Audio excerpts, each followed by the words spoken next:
Good evening and welcome back. Settle in, lower the lights if you'd like. There is nothing here you need to do tonight. Only listen and let the world grow quiet around you. Tonight we begin a new journey. A long voyage through the age when the oceans of the world were stitched together, one sail at a time. Over these evenings we will ride with the men who pushed their small ships off the edge of every map they owned, down the burning coast of Africa, across the Western Ocean to islands no chart had ever named, around the whole of the turning world and into the endless blue of the Pacific. But we do not begin in Europe. We do not begin with caravels or with Columbus. We begin almost a century earlier, on the far side of the earth, with the greatest fleet the world had ever seen, and would not see again for 500 years. Hundreds of ships, tens of thousands of men, vessels so vast that the flagships of Europe could have been carried on their decks as ship's boats. They sailed from China across the Indian Ocean to the spice ports of India, to the deserts of Arabia, to the shores of Africa itself. And then, one day, they turned for home and never came back. This is the story of the Admiral Zheng He and the treasure fleets of the Ming. The greatest sailor of the age was borne about as far from the sea as a man can be. In the year 1371, in the mountain province of Yunnan, in the far southwest of China, a boy was born to a Muslim family and given the name He. His people had lived in Yunnan for generations, since the days when the Mongol Khans had ruled all of China and half the world besides. His father and his grandfather were both said to have made the long pilgrimage to Mecca, a journey of years across mountains and oceans. And the boy grew up on their stories, of deserts and caravans, of foreign tongues and far places, of a world far wider than his mountain home. He would never forget them. Yunnan in those years was a leftover of a fallen empire, the last corner of China still held by princes loyal to the old Mongol order, long after the Mongols themselves had been driven from the throne. A new power ruled the land now, the Ming dynasty, founded by a peasant soldier who had risen from famine and banditry to the imperial throne itself. And in 1381, the Ming armies came south to take Yunnan. The boy was about 10 years old when his world ended. His father died in the chaos of the conquest, fighting or fleeing. The records do not say. The boy himself was captured, and, as was the custom of that age for boys, taken in conquest and destined for palace service, he was castrated and sent north into the household of one of the emperor's sons, Judi, the Prince of Yan, who kept his court at the war-scarred northern city we now call Beijing. It is a brutal beginning, and the story does not hide it. But the boy endured, and more than endured. He grew into a man the chronicles describe with something like awe, tall and heavily built, with a stride like a soldier's, and a voice, they said, as loud as a great bell.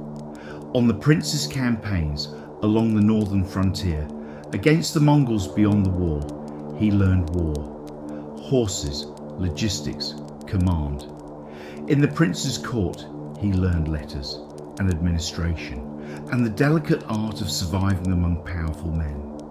And somewhere in those hard years, master and servant became something closer to companions. The prince trusted him. It was a trust that would change the map of the world. Then the empire tore itself apart. The old emperor died in 1398, and the throne passed over his surviving sons to a grandson, a bookish young man surrounded by scholars who saw the emperor's uncles with their armies and their frontier commands as a danger to be removed. One by one, the young emperor began to strip his uncles of their titles. And Zheng He, the Prince of Yan, the most formidable of them all, chose not to wait his turn. The civil war lasted 3 years, nephew against uncle, and it was cruel, even by the standards of civil wars. The eunuch He commanded troops in it, and at a place called Zhenglumba, near Beijing, he distinguished himself in a battle that helped turn the tide. His prince honoured him for it in the way emperors honour the men they cannot ennoble, with a name. He took away the boyhood surname Ma and bestowed a new one, taken from the field of that battle, Zheng. In 1402, Zheng He's armies broke through at last and took the southern capital, Nanjing. The young emperor's palace burned, and when the ashes cooled, no one could say for certain what had become of him. Dead in the fire, said the victors, showing a body too burned to know. Escaped in the robes of a monk, whispered everyone else, and hidden somewhere in the vastness of China or beyond it. The uncle took the throne and took a reign name that means perpetual happiness, Yongle. And He, the captive boy from the mountains, unmade and remade by the empire, was now Zheng He, Grand Director of the palace, Admiral in waiting, the trusted right hand of the most powerful man on earth. The emperor had plans for him. The emperor had plans for the whole world. And they began with the sea. The Yongle emperor had taken his throne by force, and he meant to hold it with glory. He moved the capital north to Beijing and began raising the Forbidden City, a palace of 9,000 rooms. He repaired the Grand Canal, sent armies into the steppe and into Vietnam, and commissioned an encyclopedia so vast it was never printed, only copied by hand. A usurper cannot afford small ambitions. Every project had the same message written under it. Heaven has chosen this emperor, and the world should come and see. And on the rivers near Nanjing, in the great shipyards of Longjiang, he ordered into being the largest fleet the world had ever known. Picture those shipyards for a moment, because nothing like them existed anywhere else on earth. Dry docks cut into the riverbank, some of them hundreds of feet long, timber floating down from the mountain provinces in uncounted rafts, elm and cedar, camphor and fir. Thousands upon thousands of craftsmen, sawyers and caulkers, sailmakers, rope walkers, smiths, carpenters, whose families would work these same yards for generations. The smell of wood shavings and tung oil and hot pitch, drifting over the water. For 3 years the yards rang from dawn to dark, building an armada from nothing. They called the greatest of the vessels Baochuan, treasure ships. The old chronicles give them dimensions that stagger belief. 440 feet in length, they say, with 9 masts carrying sails of red silk, and decks stacked like the courtyards of palaces. Modern scholars argue about those numbers, as scholars do. Wood and water set limits that court flattery does not. And perhaps the truth was somewhat smaller. But even by the most cautious estimate, these were the largest wooden ships on Earth, and perhaps the largest ever built. Hulls divided into watertight compartments. A Chinese invention centuries ahead of the West. Rudders the height of a house. Anchors of iron that took whole crews to raise. Beside them, the caravels that Europe would send into the ocean a century later would have looked like harbour boats. One relic of the argument was pulled out of the mud in 1962. At the site of the old Longjiang yards near Nanjing, workmen found a rudder post of hardwood, 11 metres long. a steering timber by the naval architect's arithmetic for a ship of enormous, arguable, but unmistakably extraordinary size. It lies in a Nanjing museum now, one dark beam from a fleet of legends. Whatever the true length of the treasure ships, the timber is real, and you may stand beside it. And the treasure ships were only the heart of it. Around them sailed a whole ordered, floating world. Horse ships carrying cavalry mounts for gifts and for war. Supply ships heavy with grain. Tankers that carried fresh water, enough for months at sea. Troop transports and swift warships riding the flanks like outriders. Aboard were navigators and interpreters, doctors and herbalists, astrologers to read the weather, soldiers by the thousand, clerks to weigh the silk and count the porcelain, even officials whose only duty was protocol, the correct greeting of kings. On the first voyage alone, the muster rolls record more than 27,000 men in a fleet of over 300 ships. It was a city put to sea, larger than most cities of the age and better run. Managing such a fleet at sea was its own quiet marvel. Orders moved between ships by a language of signals, banners and lanterns, drums and gongs, and carrier pigeons by some accounts, so that 300 hulls could tack, anchor and make sail as one body in darkness or weather. The logistics read like a city's.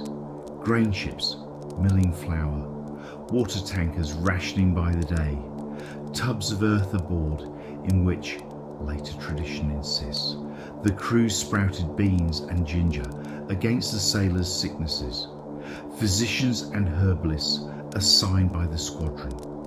Nothing about it was improvised. The Ming had not invented ocean travel.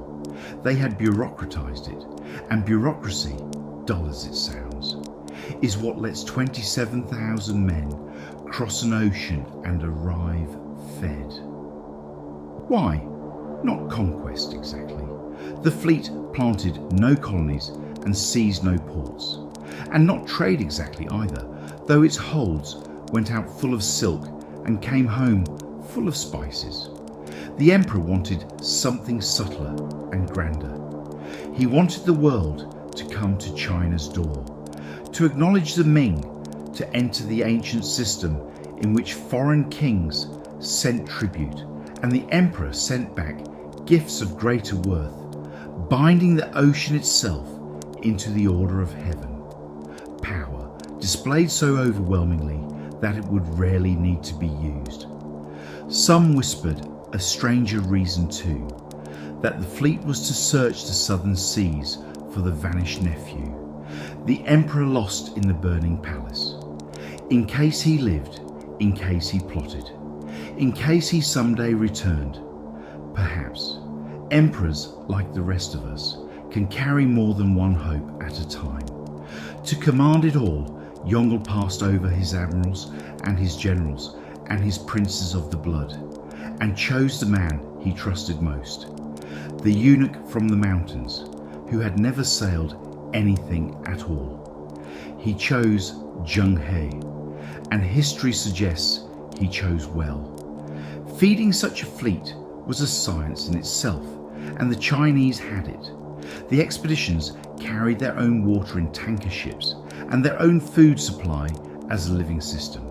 Grain ships in the train, soybeans sprouting in tubs on deck, fresh green vegetables grown on the ocean itself, and tangerines and vegetables loaded at every port of call.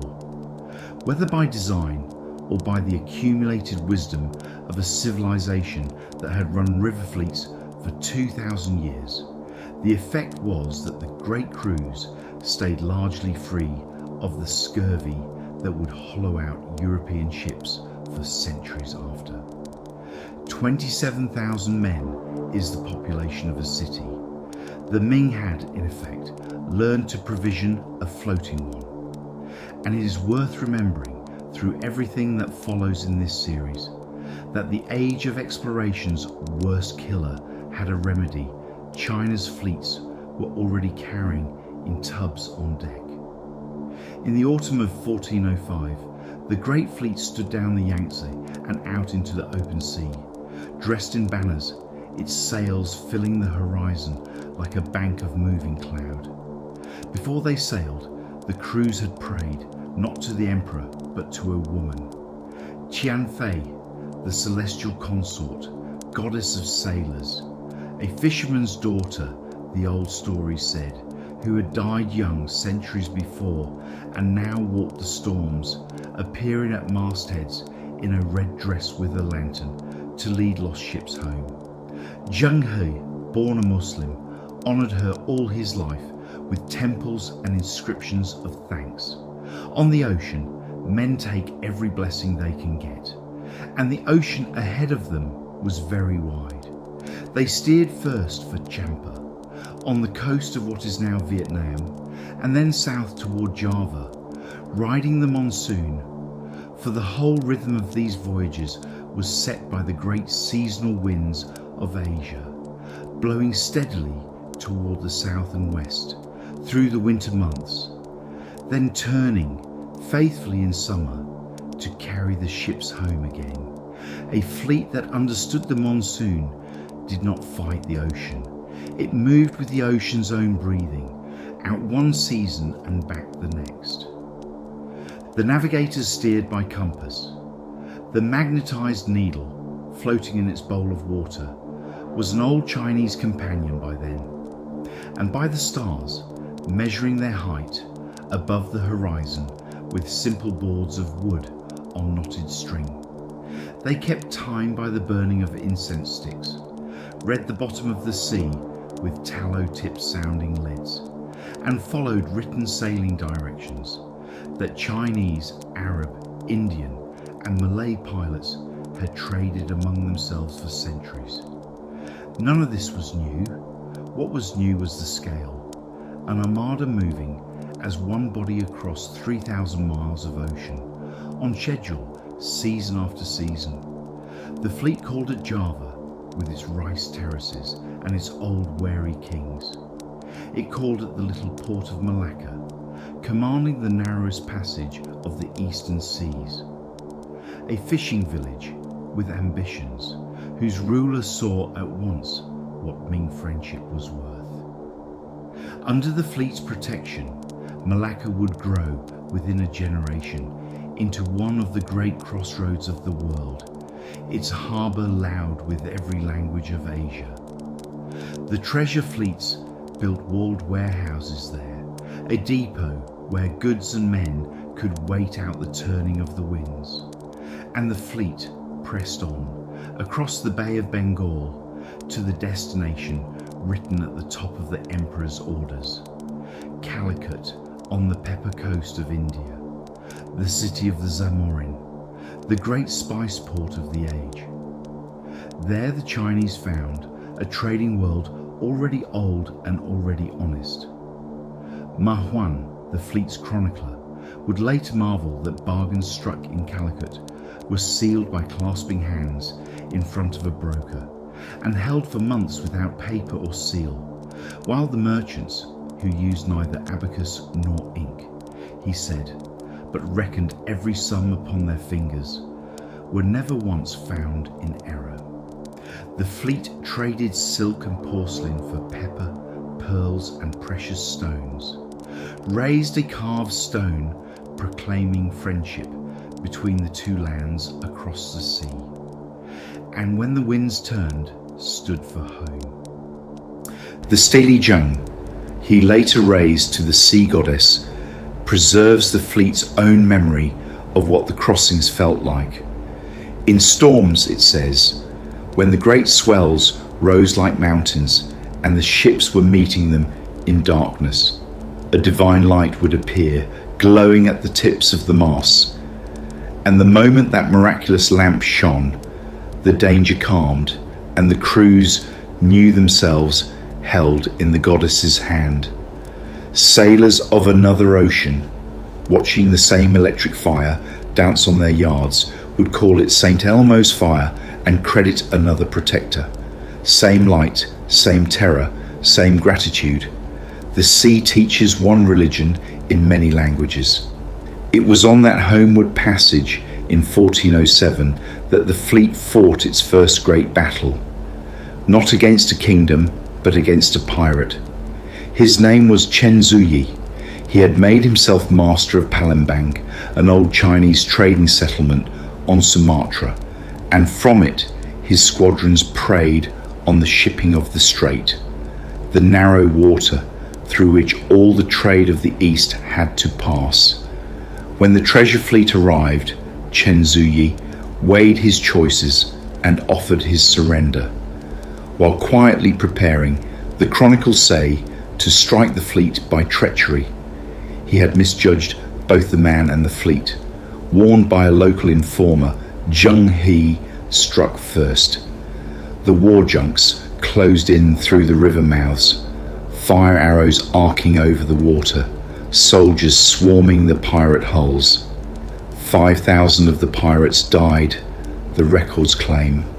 Their ships burned to the waterline, and Chen Zuyi himself was taken alive, carried across the sea in chains, and beheaded in Nanjing before the assembled court.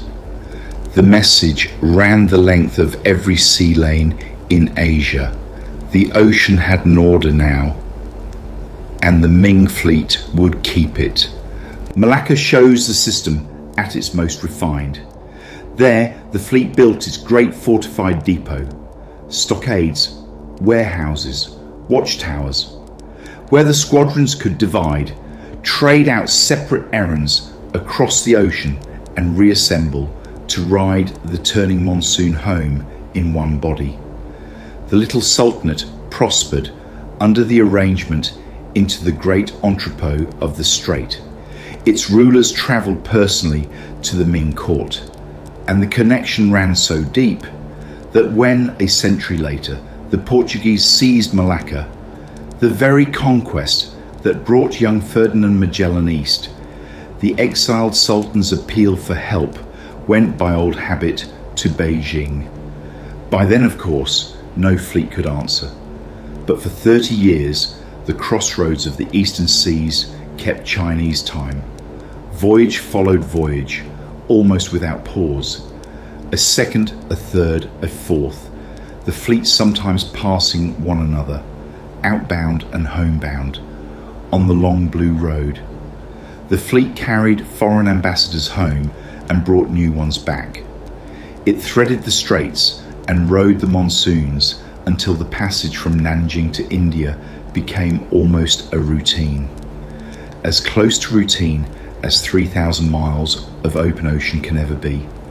We know these seas so well, in part because of one quiet man aboard, the interpreter Ma Huan, a Muslim scholar of Arabic and Persian who joined the later voyages and wrote down what he saw.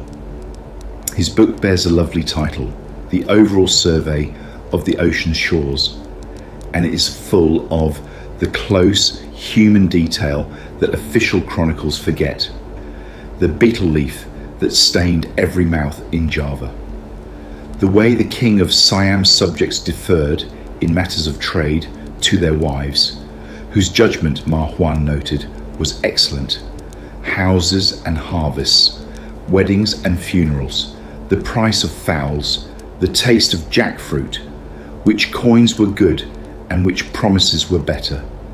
Through Ma Huan's eyes, the voyages stopped being a procession of tribute lists and become a world full of people going about their lives at the water's edge. Not every landfall was gentle. On the island of Ceylon, Sri Lanka, today, the fleet's dealings with a ruler named Kealakekua had gone badly from the first visit. He was strong on his own coast, unimpressed by distant emperors, and minded to tax whatever the sea brought him. When the fleet returned around 1410, the quarrel became a war. The chronicles tell how his forces moved to cut off Zheng He's shore party from the ships and to fall upon the fleet itself. and how the admiral, cut off and outnumbered, did the last thing anyone expected. He turned inland, marched 2,000 men through the night against the ruler's own capital, and took it, took the ruler, took his family, and fought his way back to the coast through the armies recalled, too late to stop him. Kealakekua was carried to Nanjing as a prisoner, and there the emperor, in a calculated show of imperial mercy, declined to punish him and sent him home, a defeated man in a story every port in the ocean would retell for a generation. And yet the same fleet that could break a kingdom in a week left behind at the port of Gale on that same island, a stone unlike any other in the world, a single inscription carved before the fleet ever sailed, in 3 languages side by side, Chinese, Tamil and Persian, recording rich offerings made in equal honour to the Buddha, to the Hindu god Tenaverai and to Allah. Gold and silver, silk banners, perfumed oil. The same gifts, 3 times over, to the 3 faiths of the ocean's shores. The admiral had been born a Muslim, served an emperor ordained by heaven, and prayed to a fisher girl who walked the storms. His stone asked the blessing of every god who might be listening. On the sea, perhaps, that is simply wisdom. Of all the treasures the fleet carried home, the pearls and sapphires, the incense and rare woods, the ambassadors of 30 kingdoms, the one the chronicles remember best had legs like stilts, a neck 7 feet long, and a taste for leaves. The fleet's 3rd act of war shows most clearly what the emperor thought his ships were for. At Samudera, on Sumatra's northern tip, a sultanate on the fleet's main road, a usurper called Sikandar had overthrown the ruler China recognized, and in 1415, on the 4th Voyage's homeward leg, Zheng He landed his soldiers, defeated the pretender's army, and carried Sikandar back to Nanjing for the emperor's justice. 3 wars in 10 years, Palembang, Ceylon, Samudera, and all 3 the same shape. Not conquest, not a port seized nor a garrison left, but the removal of whoever had disturbed the order of the sea lanes. The treasure fleet was the ocean's police, patrolling a system of trade and tribute rather than building an empire upon it. Whether that restraint was wisdom or merely a different appetite, the Indian Ocean of the next century, under other flags, would learn what the alternative looked like. In 1414, the ruler of Bengal presented the Ming envoys with a giraffe, a gift he himself had received from the East African city of Malindi, passed along the ocean's chain of courtesy, like a marvel too great to keep.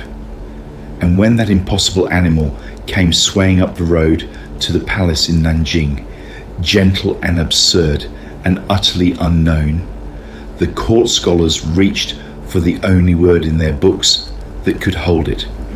The Qilin, the unicorn of Chinese legend, the gentle beast that harms no living thing, said to appear on earth only when a true sage sits the throne and the world is well governed. The officials fell over themselves to congratulate the emperor on the omen. Yongle, to his credit, kept his head. Good government, he answered, did not depend on the appearance of marvellous beasts. Let the ministers attend to their duties.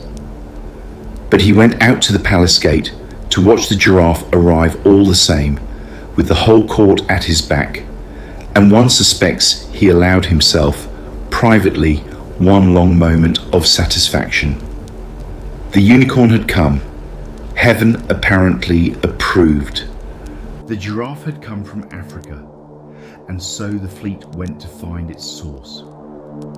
In the voyages that followed, the treasure ships pushed further west than ever before, through the Strait of Hormuz into the Persian Gulf, where the markets sold horses and pearls and carpets woven like gardens, down the incense coast of Arabia to Aden, at the gate of the Red Sea, whose sultan sent back gifts of zebras and lions, and on at last across the long swells to Africa itself, to Mogadishu with its stone towers, to Barawa, to Malindi on the Swahili coast, where the giraffes walked wild.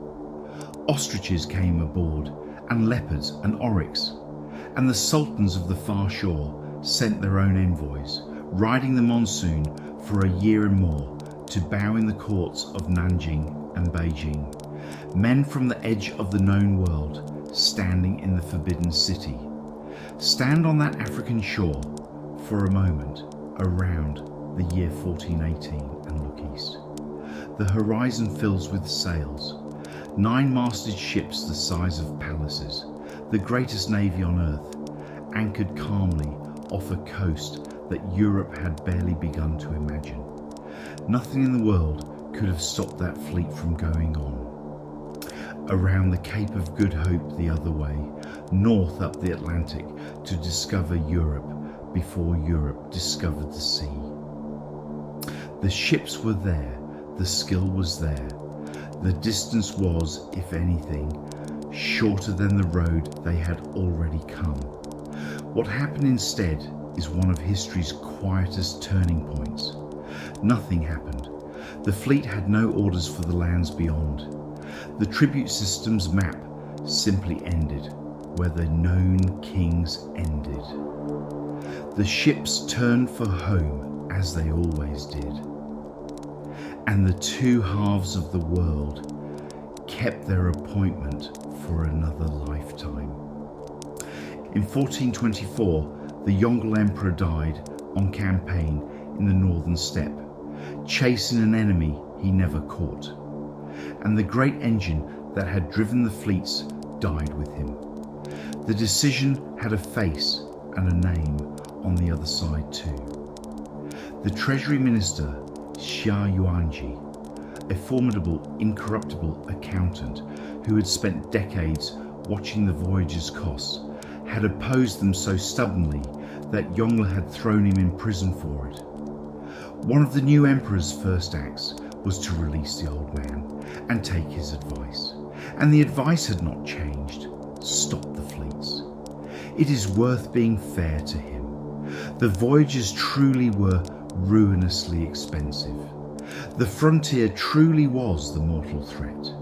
And a treasury that chose granaries over giraffes was not being small-minded, merely in the way of treasuries, unable to price what could not yet be counted. No ledger had a column for the other side of the ocean. His son reigned less than a year, but almost his first act was to halt the Treasure Voyages. To the scholar officials of the court, the Voyages had always been suspect, a eunuch's project run outside their ministries. Ruinously expensive, trading real grain and silver for giraffes and compliments. And worst of all, unnecessary.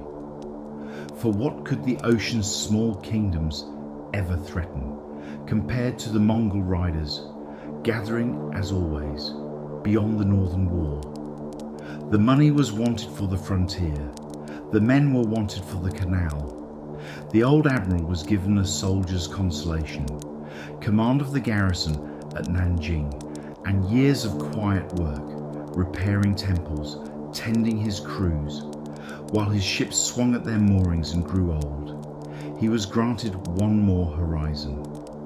In 1431, the Xuande Emperor, Yongle's grandson, with something of his grandfather's itch for glory, ordered a 7th voyage to carry home the foreign ambassadors stranded in China by the long pause, and to remind the ocean kingdoms that the Ming had not forgotten them. Zheng He was 60 years old. Before he sailed, he did a thing men do when they know a door is closing. He set down the record. At the fleet's anchorages on the Chinese coast, he raised 2 stone steles, carved with the story of all 6 voyages. The storms weathered, the kings received, the goddess thanked, so that whatever came after, the stones at least would remember. More than 100,000 love ocean. The inscription says, mountainous seas and waves like mountains, and ships that spread their cloud-like sails day and night. Then he took the fleet out one last time, down the old familiar road, Champa, Java, Malacca, Ceylon, Calicut, Hormuz, while detachments of his captains spread across the ocean to say the empire's farewells. One of them sailed on to Arabia, and from its ports a small party of Chinese Muslims, the interpreter Ma Huan among them, travelled inland at last to Mecca itself. Ma Huan wrote of it with a pilgrim's hushed wonder, the holy city, the great mosque, the black draped sanctuary at its heart. It was the journey Zheng He's father and grandfather had made before him, the journey his whole life had bent toward and never quite reached. His men completed it in his name, at the far end of the world, at the far end of his life. Zheng He did not see China again. He died on the homeward passage in 1433. Somewhere on the ocean he had made his own, buried at sea, by most accounts, in the old sailor's way, his body given to the waters between India and home. There is a tomb for him on a hillside near Nanjing, and it is said to hold his robes, and perhaps a braid of his hair, and nothing more. The sea kept the rest. The fleet came home without him, threading the river mouths under a summer moon, and this time no order ever came to sail again. What followed was not a decision so much as a long forgetting. The court turned inward, to the frontier, the treasury, the endless business of the land. Imperial edicts, the hygiene, the sea bans, closed the coast to private voyaging. The ocean, which had briefly been a road, was declared a wall. The great shipyards at Longjiang fell quiet, their dry docks silting, their craftsmen scattered to river work. The treasure ships rotted at their moorings one by one, and within a generation the knowledge of how to build them was gone.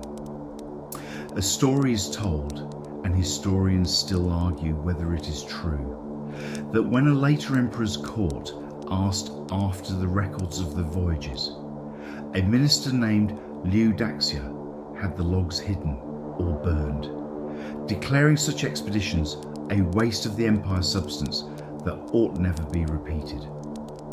True or not, the story remembers something real. The books closed, the greatest voyages in the history of the world faded, within living memory, into rumour and a few carved stones, and the ocean waited. 65 years after the last treasure ship left Calicut, 3 small worn vessels crept into that same harbour from the west. Portuguese ships at the end of a desperate voyage around Africa, their crews wasted with scurvy, their gifts so poor the Zamorin's officers laughed at them. Where Zheng He had anchored 300 ships, Vasco da Gama arrived with fewer men, all told, than a single treasure ship had carried cooks. The harbour was the same, the pepper was the same, the monsoon blew as it had always blown. Only the world had changed hands in the silence. And the age we call the Age of Exploration was beginning, in the wake of an exploration far greater that its explorers had never heard of.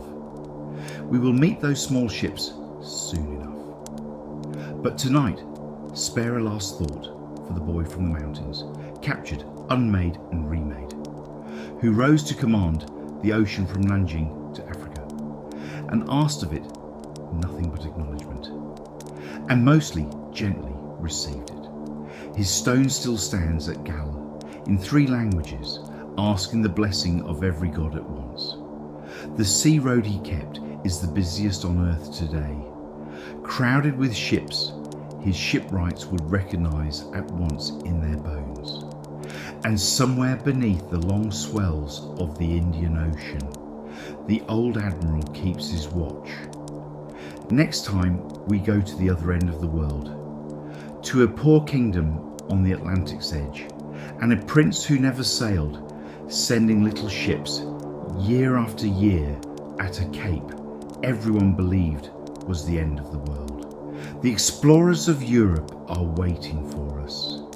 That is where we will leave it tonight. Sleep well, wherever you are, and when you're ready, we'll go wandering again.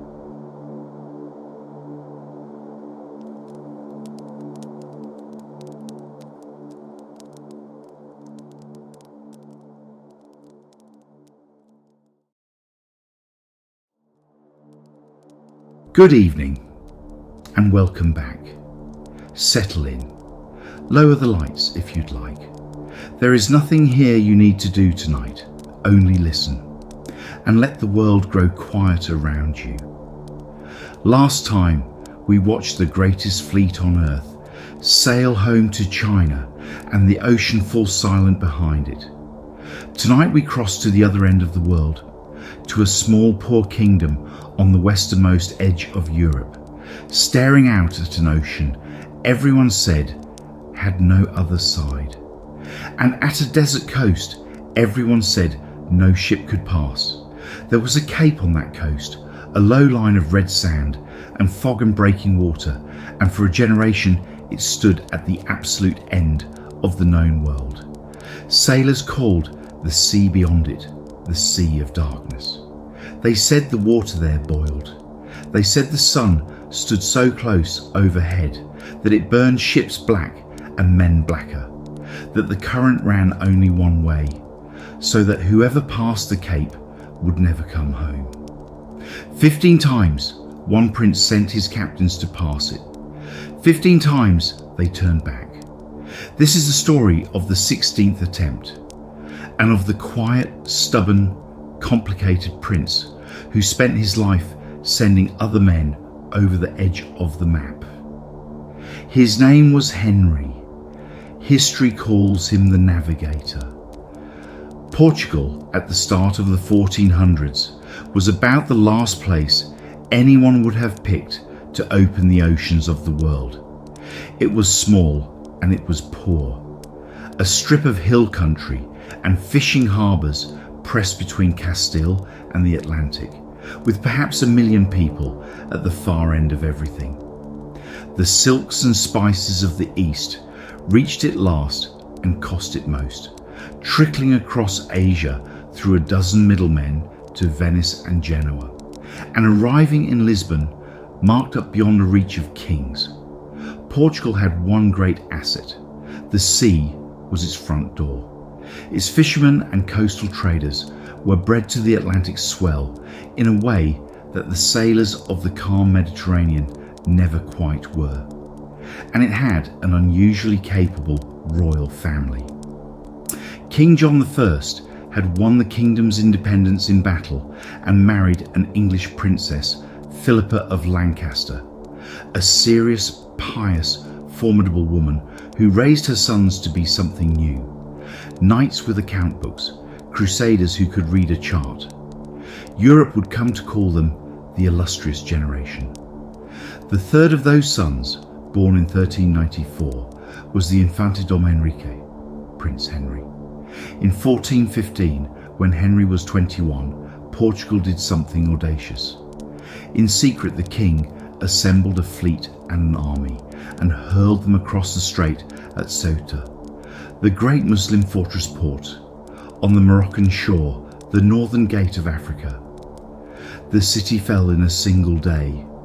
Henry fought in the assault, was knighted amid the smoke, and walked wide-eyed through what his generation regarded as a triumph of the faith, and what the people of Ceuta had every right to remember very differently. What Henry saw in the captured city changed the direction of his life. Ceuta was rich, richer than anywhere in Portugal. Its warehouses held silk and pepper, brass and carpets, and gold, fine African gold, carried north in dust and bars on camel caravans across the Sahara from somewhere far to the south, from lands beyond the desert that no European had ever seen. The merchant spoke of rivers down there, of a country of gold on the far side of the sands. There was a second, quieter lesson in Ceuta too. Holding the city proved almost worthless. The caravans simply moved their terminus elsewhere, and the gold flowed around the Portuguese garrison like water around a stone. Conquest plainly could not capture a trade, but a trade might be met at its source.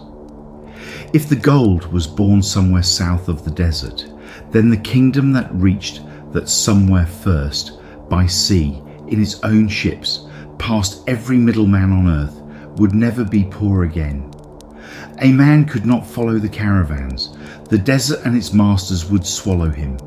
But Henry, sailing home past the long African shore, could see the other road plainly enough.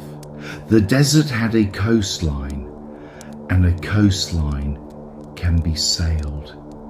Henry never became a great mariner himself.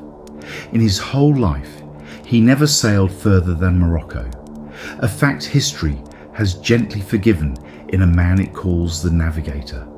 His gift was of a different kind.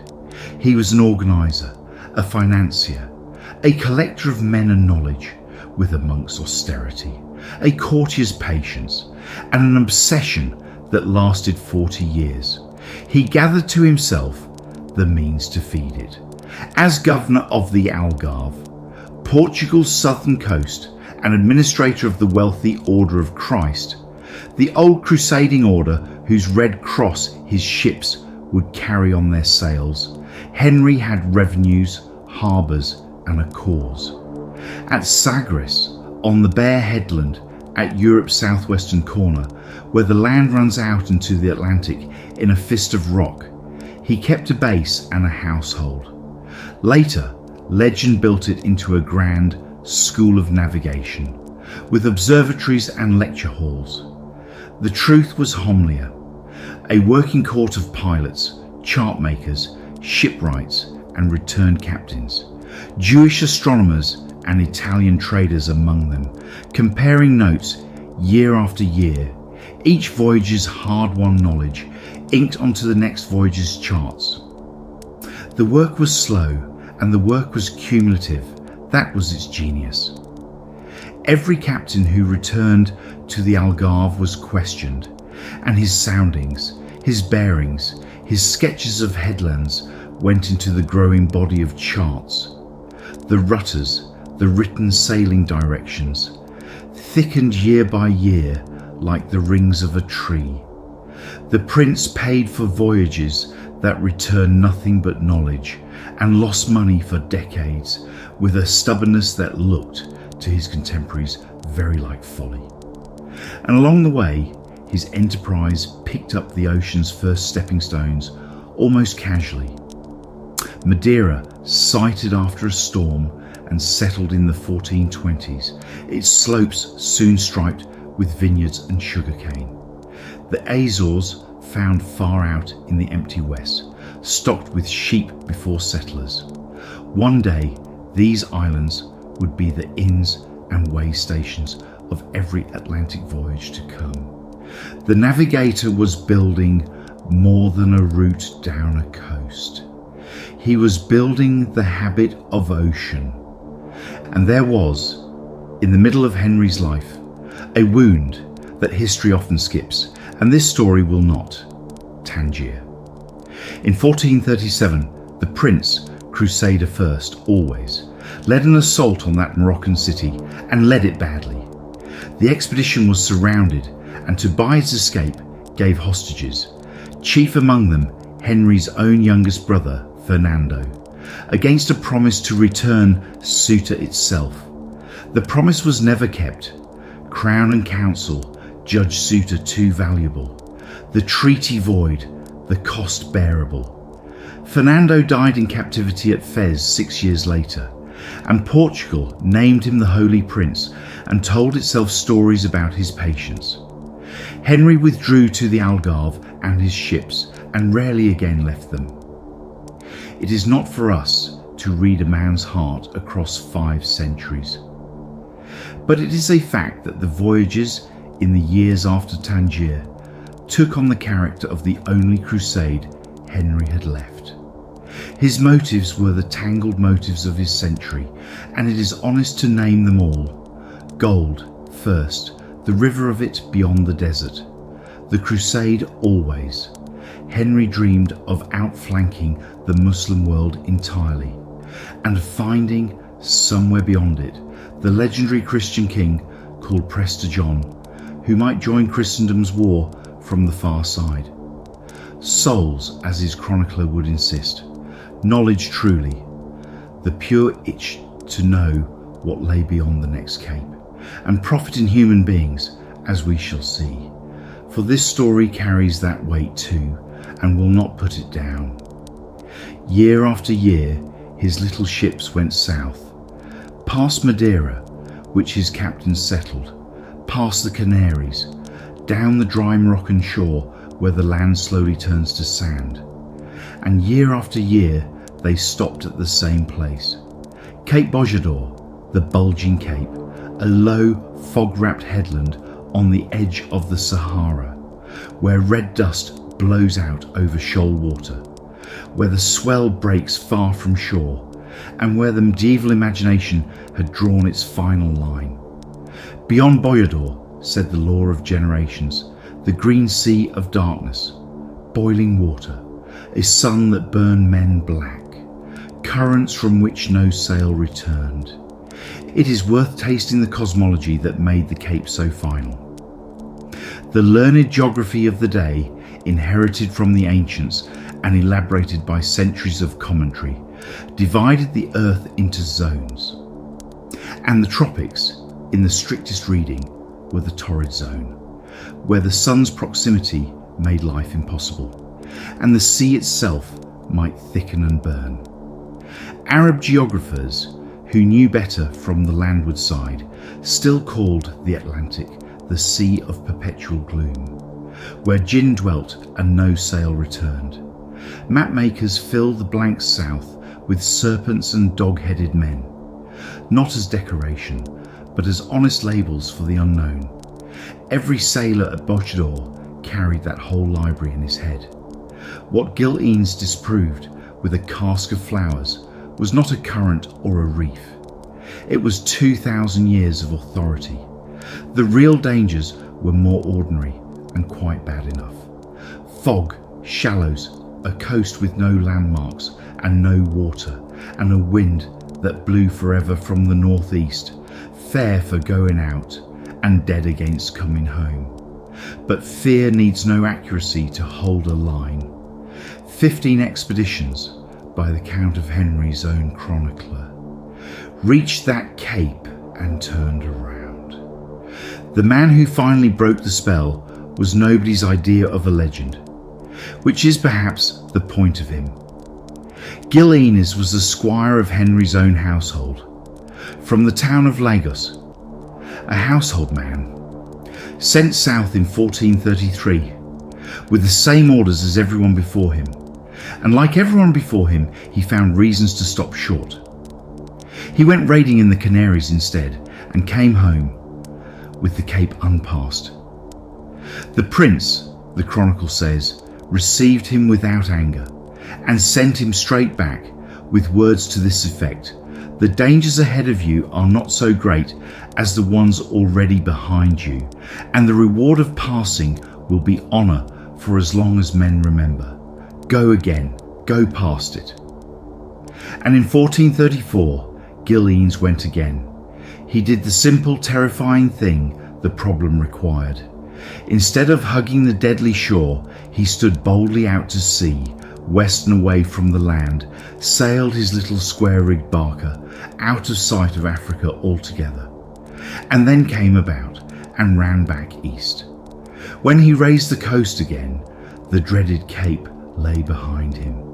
The sea had not boiled, the sun had not burned him. The water beyond the end of the world was water. He went ashore on that far side and found no gold and no monsters. Only a low desert coast, silent in the haze. But something was growing there in the sand, a scatter of hardy little plants, which the sailors called the roses of St. Mary.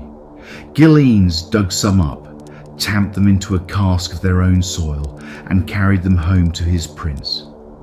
Proof, green and alive, that the world beyond fear was only more world. The next year, Eanes went south again with a royal cupbearer named Baldia, and passed 50 leagues beyond the Cape. They saw the tracks of men and camels in the sand. The desert, it seemed, had people after all.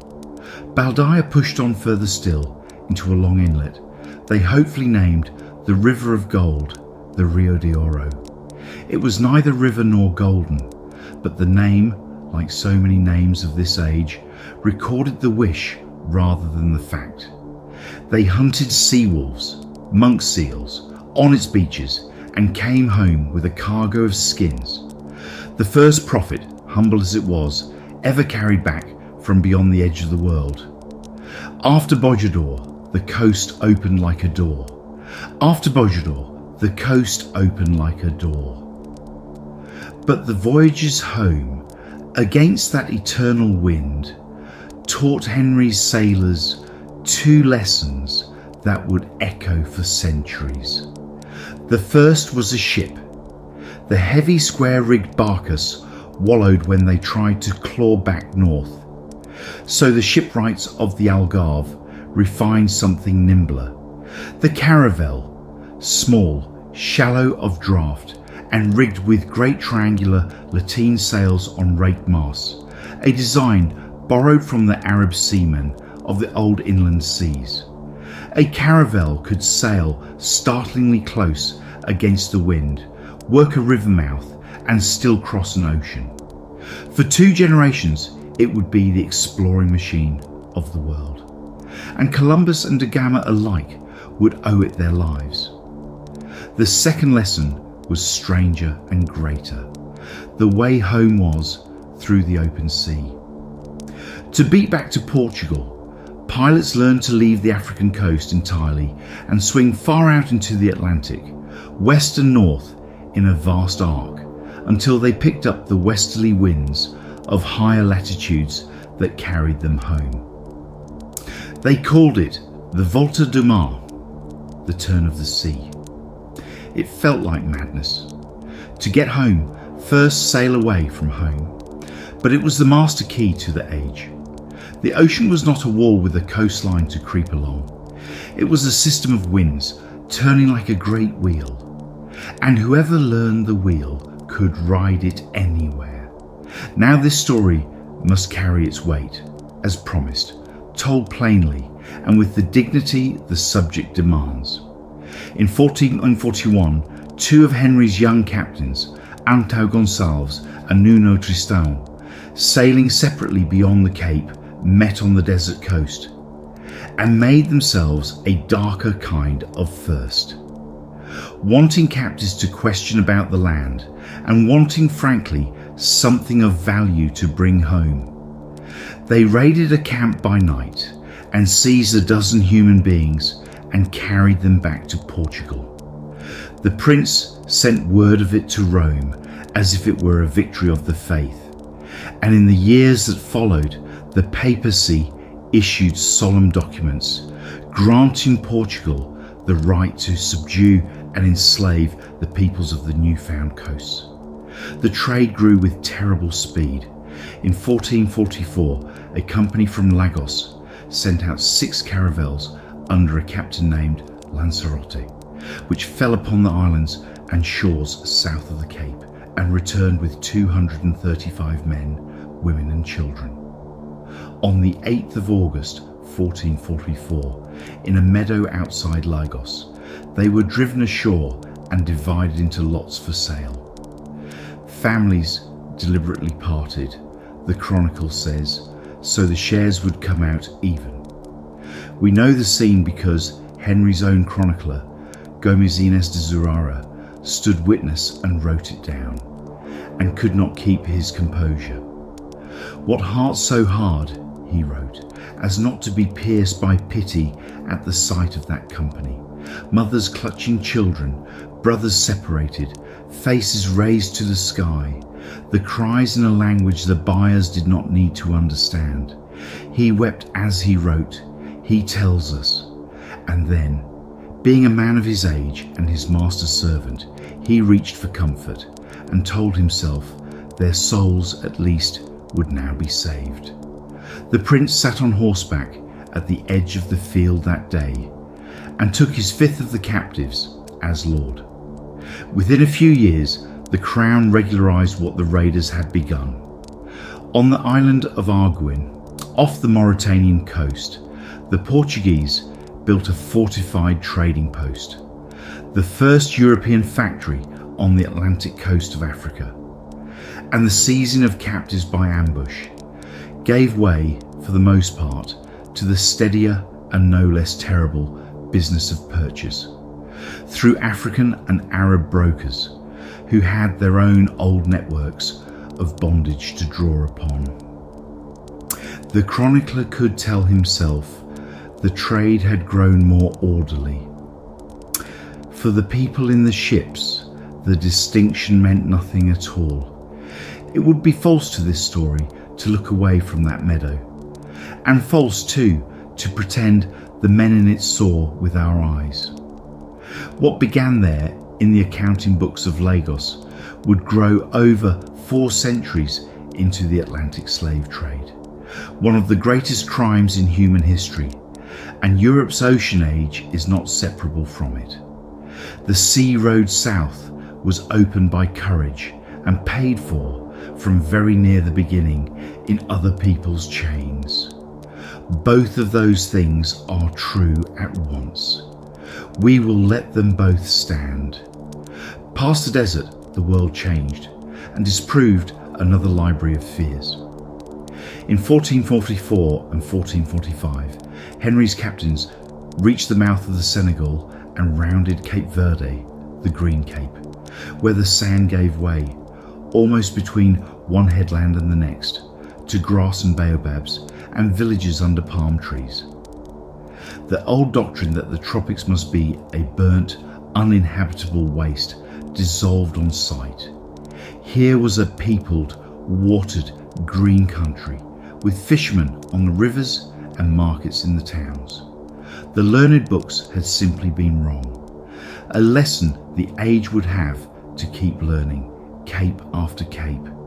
The sky itself changed as the ships worked south, and the pilots had to learn a new one.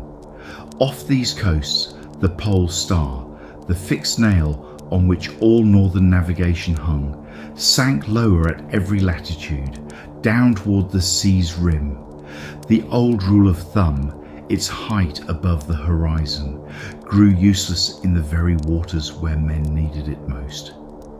The answer, worked out through years of patient observation the prince's household sponsored and collected, was to steer instead by the sun's height at noon, corrected from tables of its daily travel.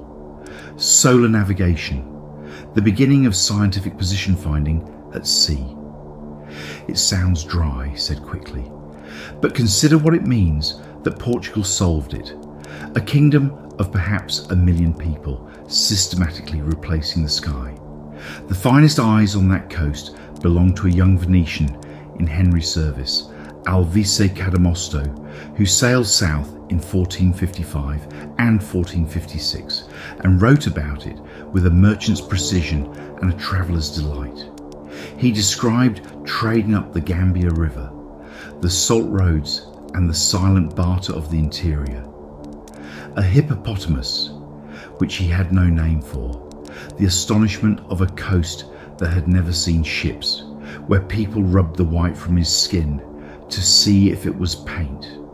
He recorded too, looking up from those latitudes, that the North Star hung low near the horizon, while new stars rose in the south. The first European description of the constellation we call the Southern Cross. Even the sky, it turned out, was part of the map. And it changed as you went. The islands, meanwhile, were quietly becoming laboratories of the whole colonial future, for better and worse in equal measure. Madeira's timber and wheat gave way within a generation to a new crop. Sugar, and sugar remade everything it touched.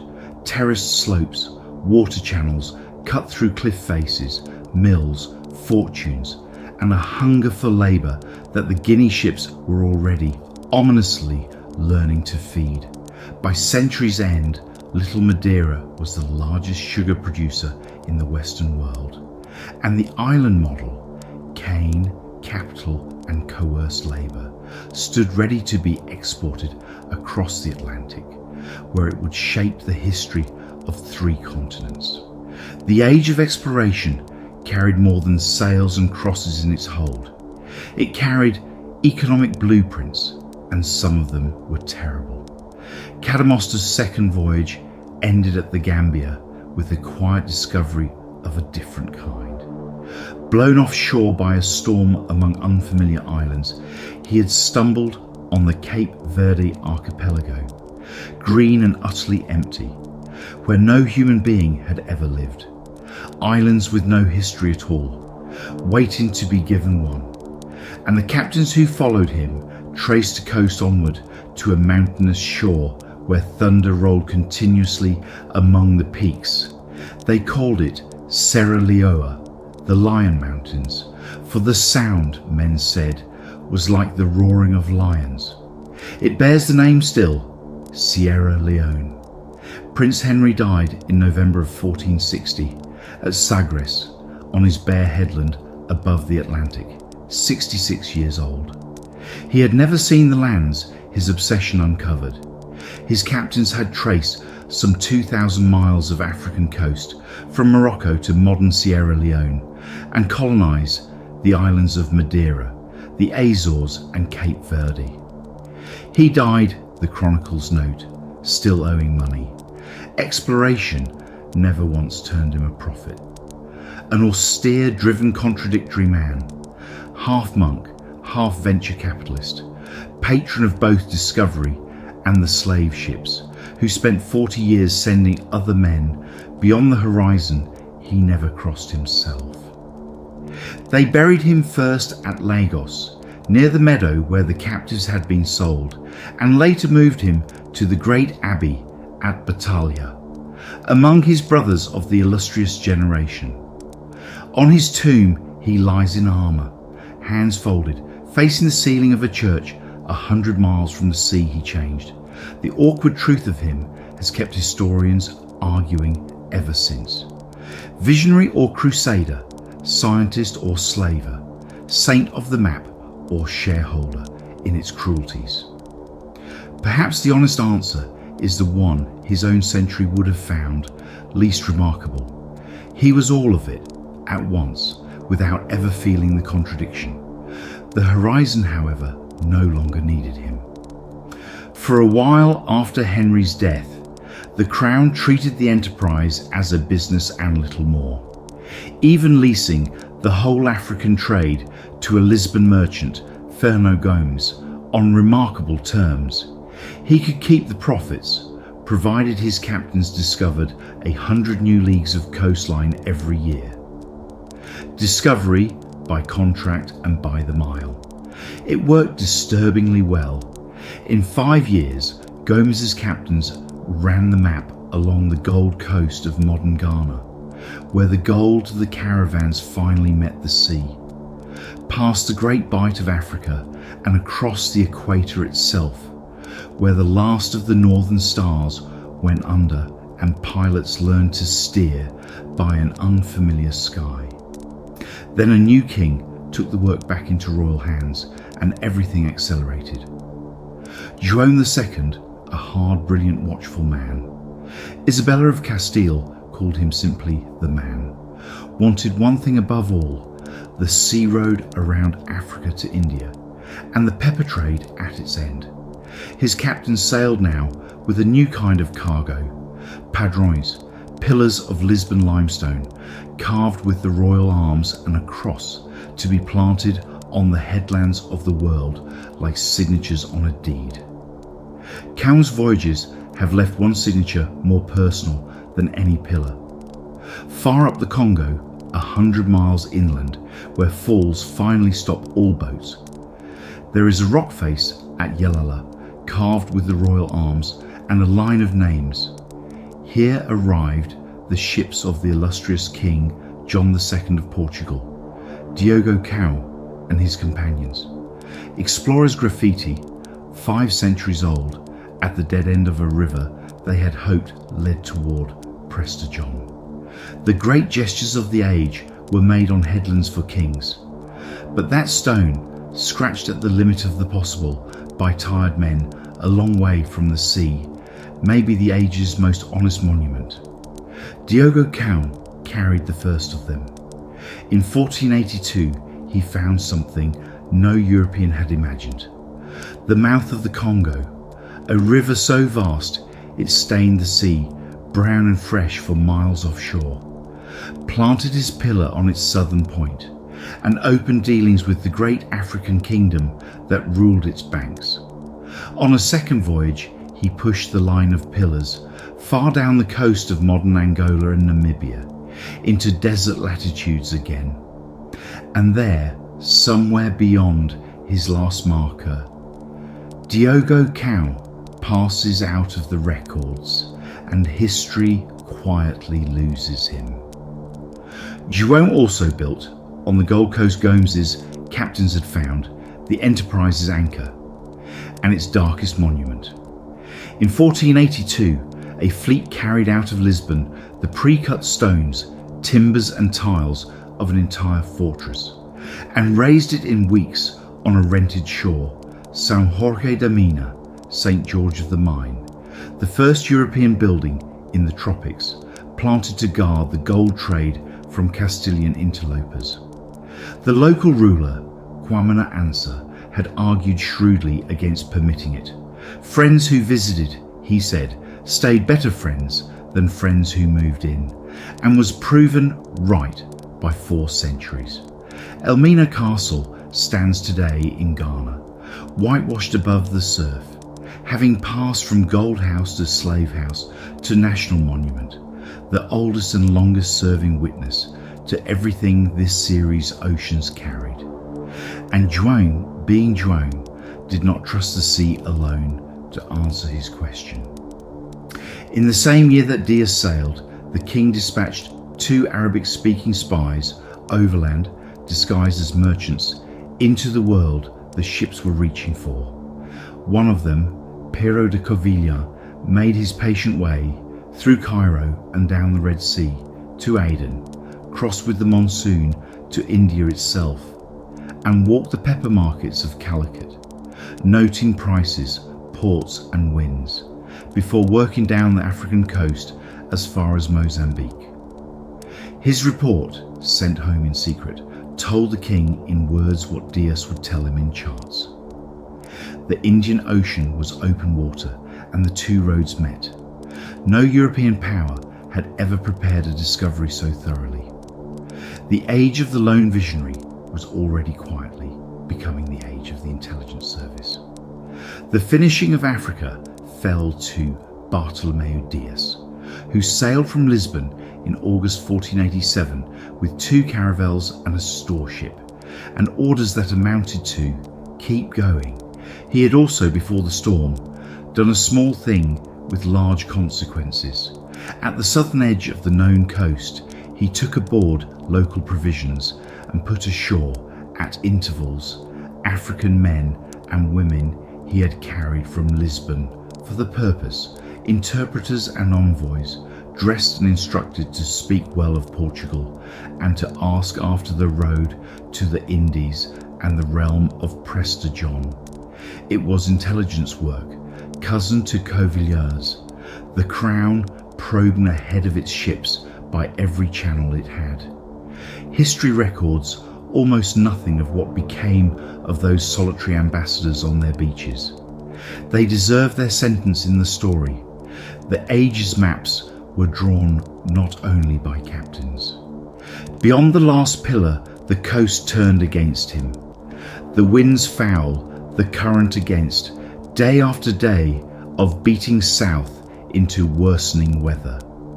Somewhere near 30 degrees south, Diaz did what the school of the Volta had taught his whole generation. He gave up the land and stood out to sea, southwest into the cold, open Atlantic, looking for a wind that would serve. For nearly 2 weeks, the storm carried his little ships south, out of sight of everything, into grey water, colder than any Portuguese sailor had ever felt. And when at last he found his westerlies and ran back east, expecting Africa's shore to stop him, no shore came. He had passed the bottom of the continent without ever seeing it. Think of what those 2 weeks were for the men aboard. 2 caravels of perhaps 50 tons, smaller than a modern harbour tug, running under bare poles or scraps of sail through the roaring latitudes of the South Atlantic, seas higher than their mastheads, coal spray freezing on a rigging of men recruited under a subtropical sun. No land, no chart, no certainty that this ocean ended anywhere at all. The storeship with all their reserves had been left far behind up the coast. Every morning the same grey circle of water. Every noon when the sun showed at Hall, the reading said only, further south than any man of your nation has ever been. They had no way to know they were making history. They only knew they were cold and small and a very long way from home.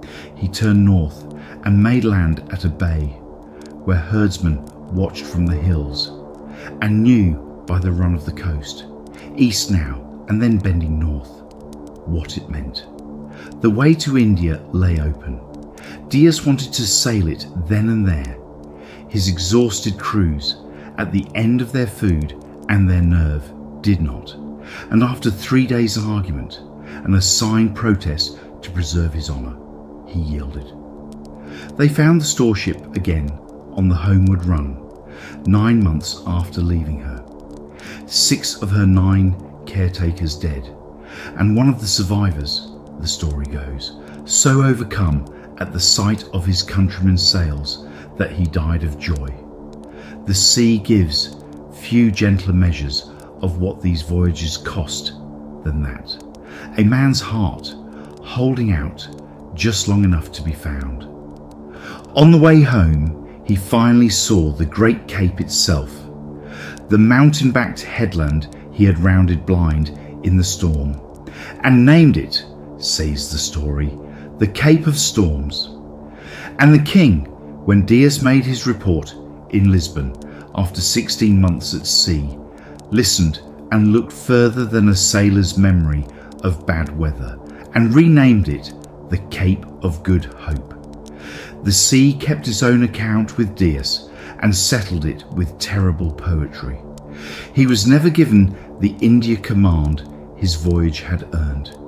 He helped design the ships for it, saw another man sail them, and in 1500 went out at last as a captain in the great follow-up fleet, which was blown on its outward loop to a landfall no one expected.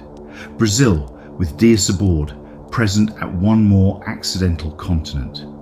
Weeks later, in the South Atlantic, 4 ships went down in a single storm with all hands. Bartolomeu Diaz drowned within sight of no land at all.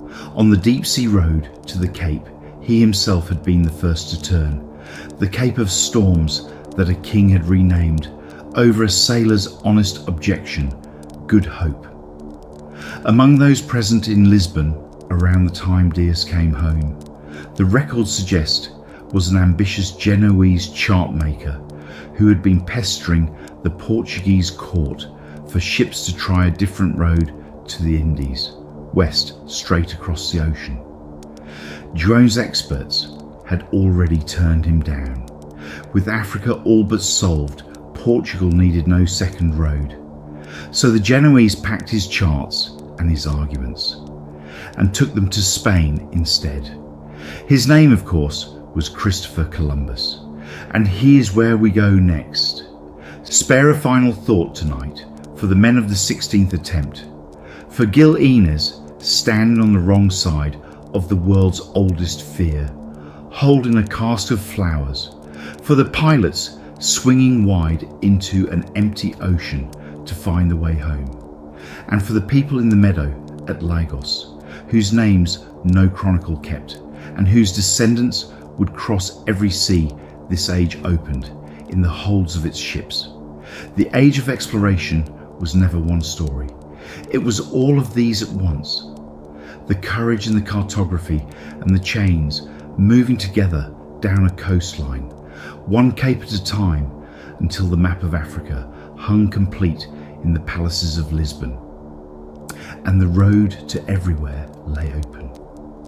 As for Bartolomeo Diaz, the sea kept a long memory of him. 12 years after his great voyage, guiding a fleet bound for India, he was lost in a storm with his ship and all hands, off the Cape of Good Hope, the cape he found and named truly the first time. That is where we will leave it tonight. Sleep well wherever you are, and when you're ready, we'll go wandering again.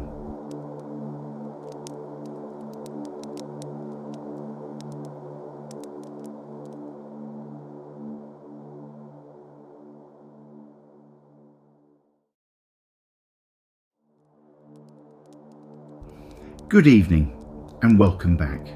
Settle in, lower the lights if you'd like. There is nothing here you need to do tonight. Only listen and let the world grow quiet around you.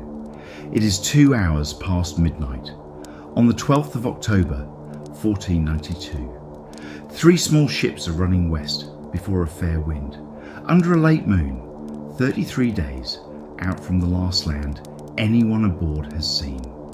The crews are past exhaustion and just past mutiny.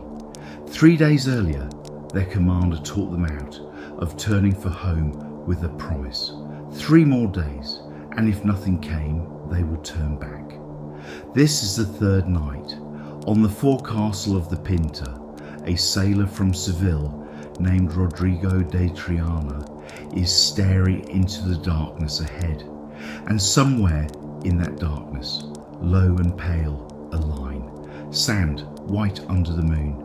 He cries out the 2 words every man aboard has dreamed of for a month: land, land, and a cannon shot rolls across the water to the other ships.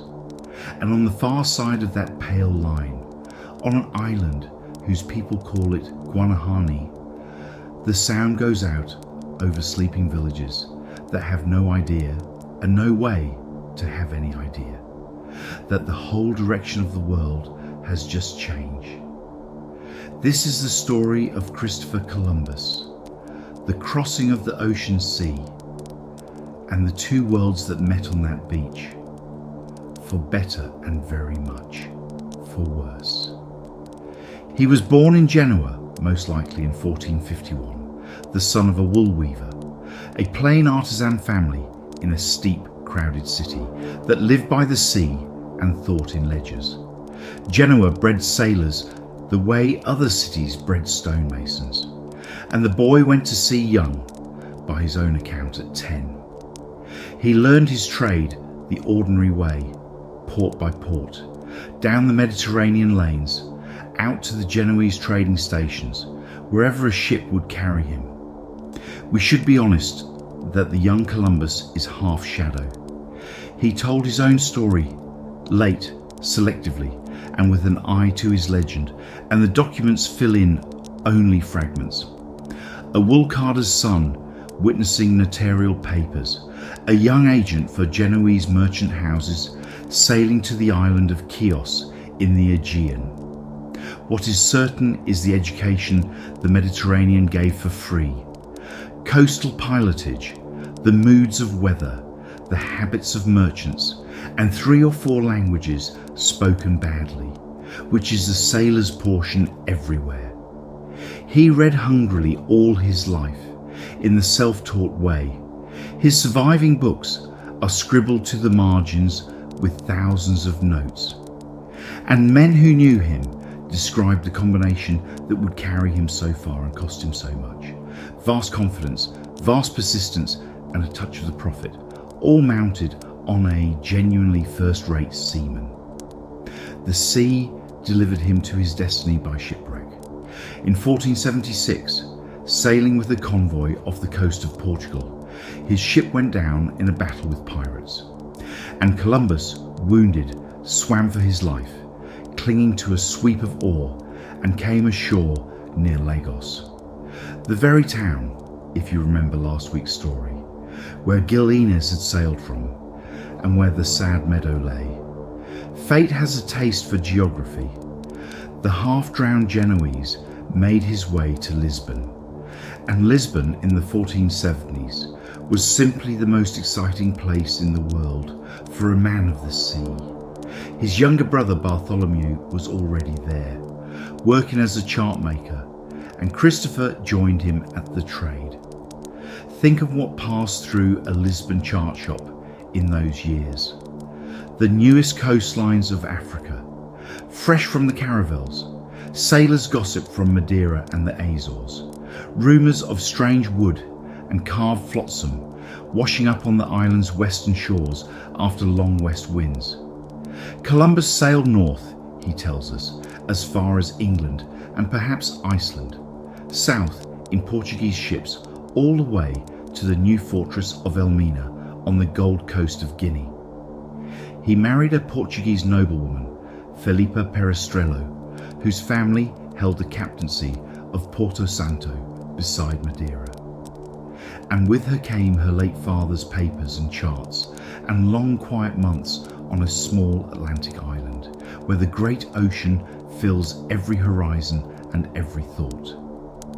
Somewhere in those years, the idea found him. Ideas like this one were in the air. Educated Europe had known since the Greeks that the earth was round. That is not the myth the schoolbooks made it. And a Florentine scholar named Toscanelli had already written to the Portuguese court, suggesting the Atlantic might be sailed westward to Asia. The question was never the shape of the world. The question was its size. And here Columbus performed one of history's most productive errors.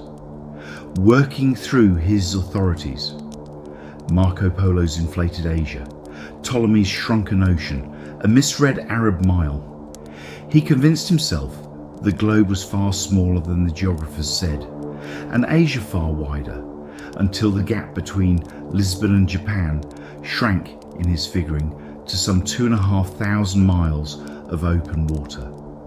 A hard sail, but a possible one. The learned men who would later examine his plan did their sums honestly and got the true answer. 10,000 miles or more, an ocean no ship of the age could cross alive. The experts were right, Columbus was wrong, and between his error and their accuracy lay the small detail no one in Europe knew: 2 continents standing in the middle of the arithmetic.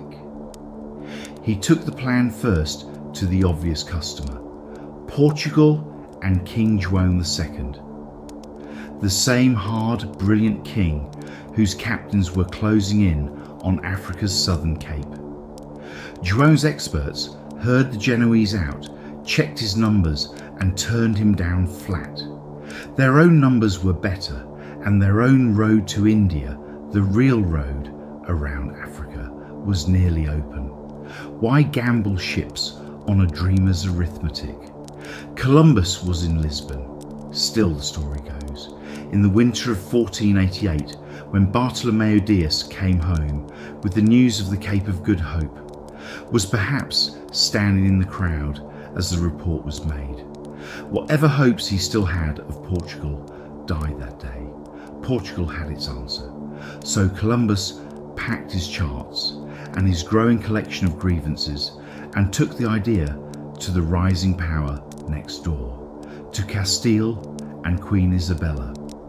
What followed were 7 of the longest years a proud man ever waited out. Spain was busy, pouring everything into the final war against Granada, the last Muslim kingdom of the peninsula, and the Royal Commission appointed to study the proposal took 4 years to report, and then reported correctly that the ocean was too wide and the scheme unsound. Columbus trailed the itinerant court from siege to siege, living on hope and small retainers, wearing his threadbare dignity like a cloak. His wife had died. He left their young son Diego with friars at a monastery near Palos, and it was churchmen there, sympathetic to the strange, burning Genoese, who kept his cause quietly alive at court. He was on the point of taking the whole scheme to France when the war ended. In January 1492, Granada surrendered. Columbus was actually present to see the royal banners go up on the Alhambra's towers. With the war won, the calculus changed, and a royal treasurer named Luis de Santangel made the argument that finally landed. The cost of trying was trivial, a few ships, less than a week of war. The cost of letting France own the gamble, if it paid, was unbearable.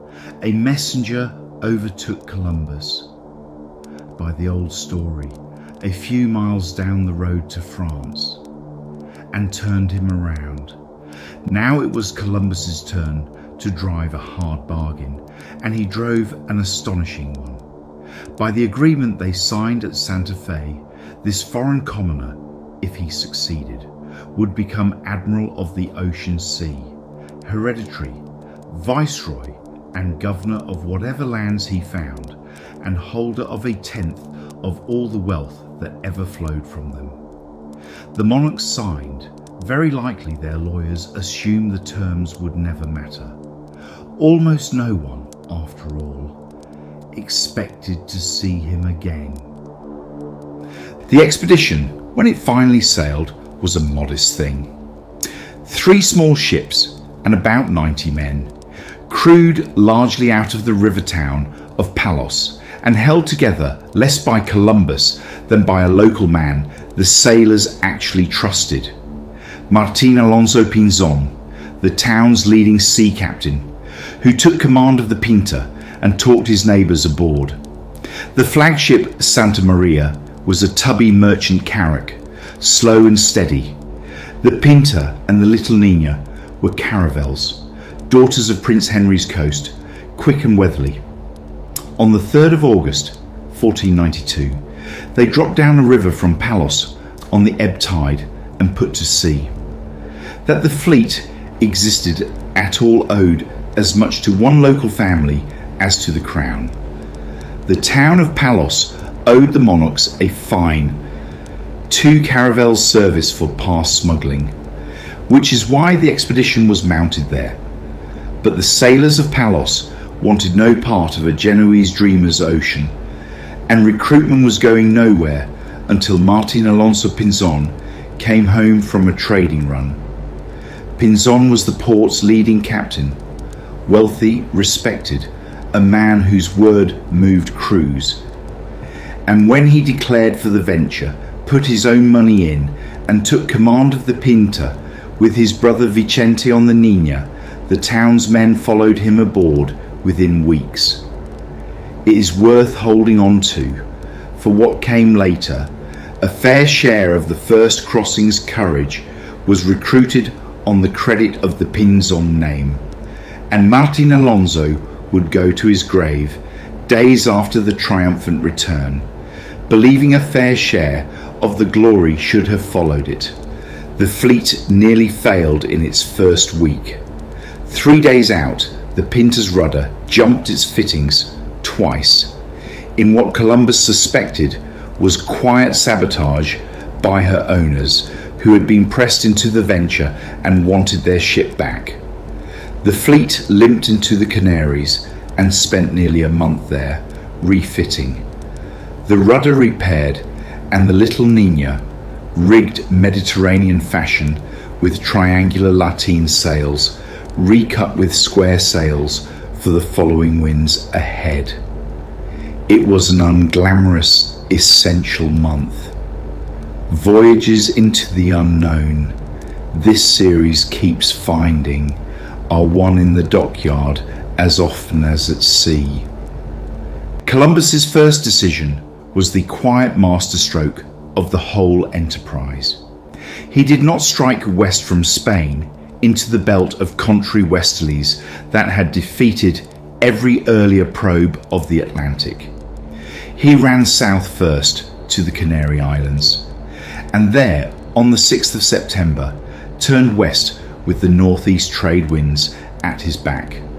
The same great wheel of wind the Portuguese had learned rounding Africa, now ridden out into the void. It was either luck or genius, and it hardly matters which. He had chosen the one latitude where the ocean itself would carry ships west, and though he could not know it, would carry them back further north. The road he picked in 1492 is the road sailing ships followed for 400 years. Life aboard, for those 5 weeks, ran on a rhythm as old as the trade. Watches of 4 hours, turned by the half-hour glass, which a ship's boy flipped and marked with a chanted verse, the nearest thing the ships had to a clock and to a choir. The men slept where they could, on deck or on the ballast, for cabins were for captains. They ate salt meat, hard biscuit, chickpeas and garlic cooked on a sandbox fire when the weather allowed, and drank wine that soured a little more each week. Mass verses were sung at dusk. It was crowded, wet, rank and utterly ordinary. 90 men doing a familiar job, further from land than anyone had ever done it. Then came the days, day after day, of following seas and a fair blue wind. Beautiful weather, the crews agreed, and that was exactly what frightened them. How would they ever beat home against a wind that never stopped blowing west? They passed into the Sargasso Sea, where the ocean turns to meadow, mile upon mile of drifting golden weed, thick enough to whisper along the hull with bottomless blue water beneath. Their compasses began to stray from the North Star, a variation no one could explain, and the pilots muttered.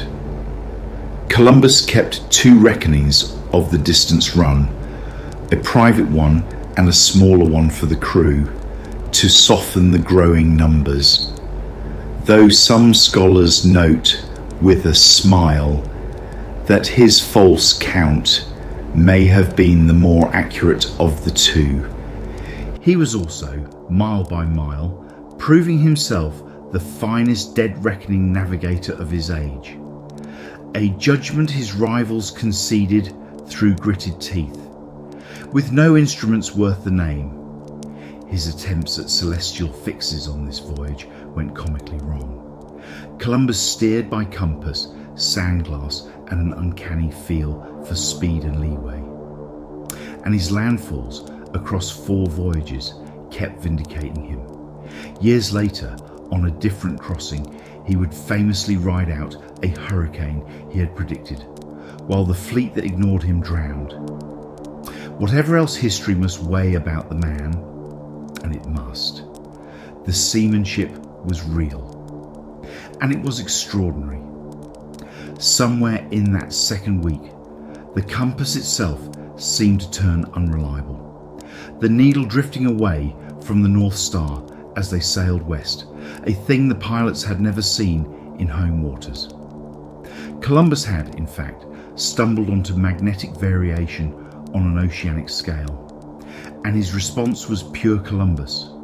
Privately, a careful log entry. Publicly, a soothing explanation. It was the star that moved, he told the pilots, not their needle. delivered with total confidence and just enough truth in it to hold. He kept 2 reckonings of distance as well, one for himself and a shorter one for the crew. The old story says the public count was a comforting lie, though by a fine irony, his false figures, we now know, were often the more accurate ones.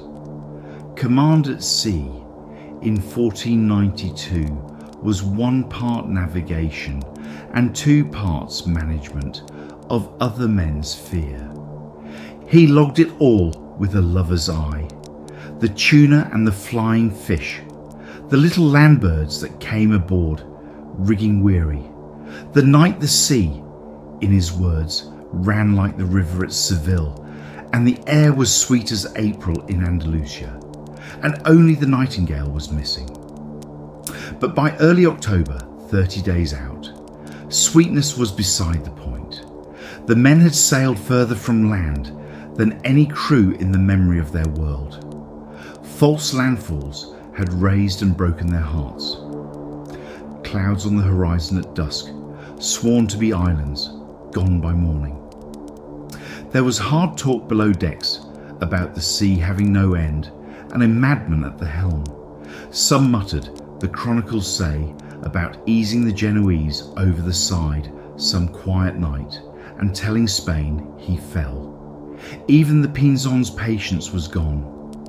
Around the 10th of October, it came to open confrontation, and to the bargain we began with 3 days more. Then the birds thickened and a green branch floated past with a small flower still on it, and a carved stick that had known a human hand. On the last night, the whole fleet could smell the land before anyone saw it. That warm green smell of leaves and earth that comes off islands at night, unmistakable to sailors a month at sea. And at 2 in the morning, Rodrigo de Triana saw the white line of the beach. At dawn they went ashore. The admiral in his scarlet, the royal banners of Castile snapping, the notary with his inkhorn to witness the words of possession. And the world's 2 halves stood looking at each other across a strip of coral sand. A word for Rodrigo before the story sweeps past him. The Crown had promised a lifetime pension of 10,000 maravedis to the first man to sight land, and Rodrigo de Triana's cry from the Pinta's forecastle was heard by a whole watch. But the admiral declared, on reaching Spain, that he himself had seen a glimmering light some hours earlier, a moving flame like a little candle rising and falling, too far off by every modern reckoning for any fire on that shore. And the pension went to Columbus, paid, in the crueler versions of the tale, out of the meat tax of Seville's butchers for the rest of his life. Whatever the light was, the ledger entry tells his own story about the man. He could share an ocean with 90 sailors, but not a beach. The island was one of the Bahamas. Its people, the Lucayan Taino, called it Guanahani. Columbus named it San Salvador and wrote down that first evening what he saw. Handsome, well-made people, open-faced and unafraid, wearing little but ornaments. Some of them small pieces of gold at the nose. They swam and paddled out to the ships, bringing parrots, balls of cotton thread, spears of cane. They traded eagerly and cheated no one. They handled the strangers' swords by the blade, not knowing edges. Whatever they made of the visitors, men from the sky, was the guess, Columbus recorded. They offered, in his own repeated words, everything they had, with a generosity that astonished him. And here the story asks us to hold 2 sentences of his journal side by side, because both are real and both mattered. In one, he marvels at their gentleness and open hands. In another, written within days, he observes that they know nothing of weapons, and that with 50 men, all of them could be subjugated and made to do whatever one wished. The whole tragedy of the next century is folded quietly into that second sentence, like a blade in a letter. He also, before the first week was out, took captives, guides he called them, because the expedition's questions needed answering, and no one thought to ask the guides. The fleet's unity, though, was fraying on its own success. In late November, off Cuba, Martin Alonso Pinzon, the Pinta's captain, the fleet's co-maker, hearing island talk of gold, simply sailed off on his own to find it without leave and stayed gone 6 weeks. Columbus, seething in his journal, could do nothing. The Pinta was the fastest ship he had. The two would reunite by chance in January, patch a diplomatic peace, and then, on the voyage home, race each other across the winter Atlantic for the honour of first word. Storms decided it. Pinzon made a northern Spanish port, only to learn the Crown would hear the news from the admiral himself, and ill, exhausted, and by tradition heartbroken, died within days of landing. He was the expedition's ablest seaman and its first casualty of glory. The questions, of course, were about gold and about Japan.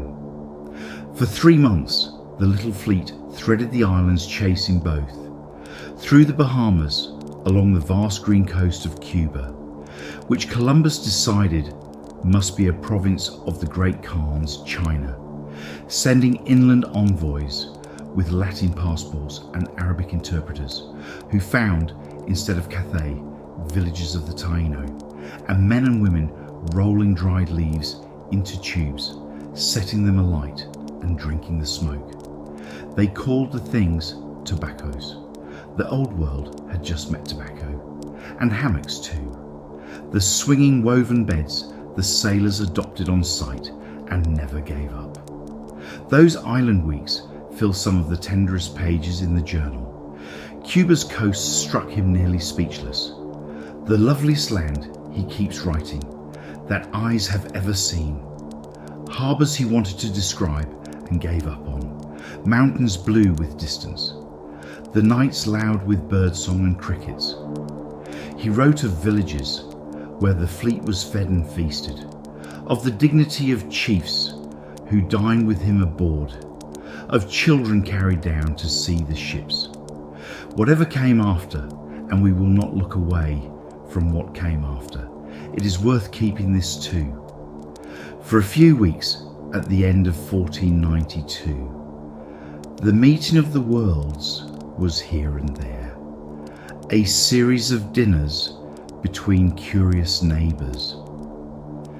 Then, in the small hours of Christmas morning, 1492, off the coast of the great island, Columbus had named Hispaniola. The flagship found the other kind of history. The night was flat calm. The admiral, for once, was asleep. The helmsman, against standing orders, had handed the tiller to a ship's boy.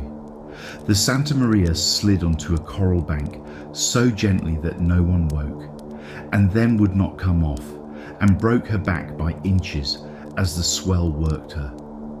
The local Taino ruler, a chief named Guacanagari, sent his whole town out in canoes, and by Columbus's own account wept at the Spaniards' loss, and salvaged every plank and nail for them, guarding it all so honestly that not a lace point went missing. Out of the wreck's timbers on that chief's land, the Spaniards built a small fort. They called it La Navidad, Christmas.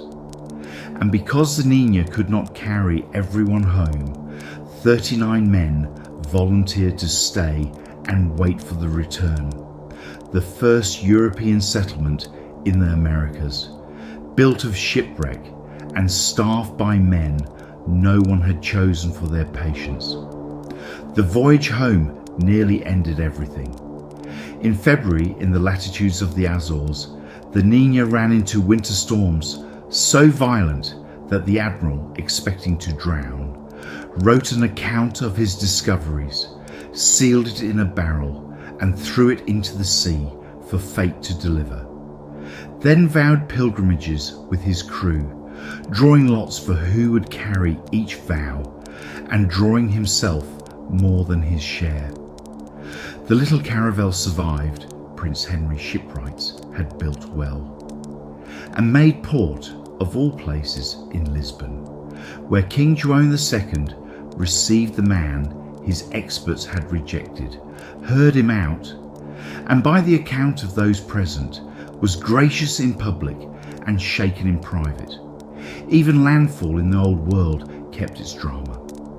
The storm first drove the Nina into the Portuguese Azores, where the local commander, taking the battered strangers for interlopers, poaching Portugal's African preserve, arrested half the crew as they prayed, barefoot in their storm vows, at a shrine above the beach.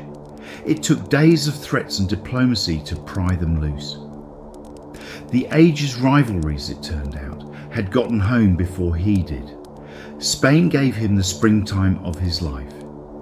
He crossed the peninsula in a slow triumph to the court at Barcelona. The crowds pressing to see the parrots, the green stone masks, the gold ornaments, and the 6 Taino captives walking in that procession, whose own eyes and thoughts on Barcelona no chronicler troubled to record. The monarchs rose when he entered, seated him beside them, confirmed every extravagant title. For one season, the weaver's son from Genoa was the most celebrated man in Europe. The world's paperwork moved just as fast.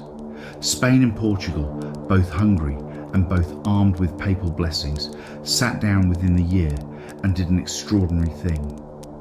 At Tordesillas in 1494, they drew a line down the map of the Atlantic from pole to pole, 370 leagues west of the Cape Verde Islands, and divided everything beyond it between them. West of the line, Spain. East of it, Portugal.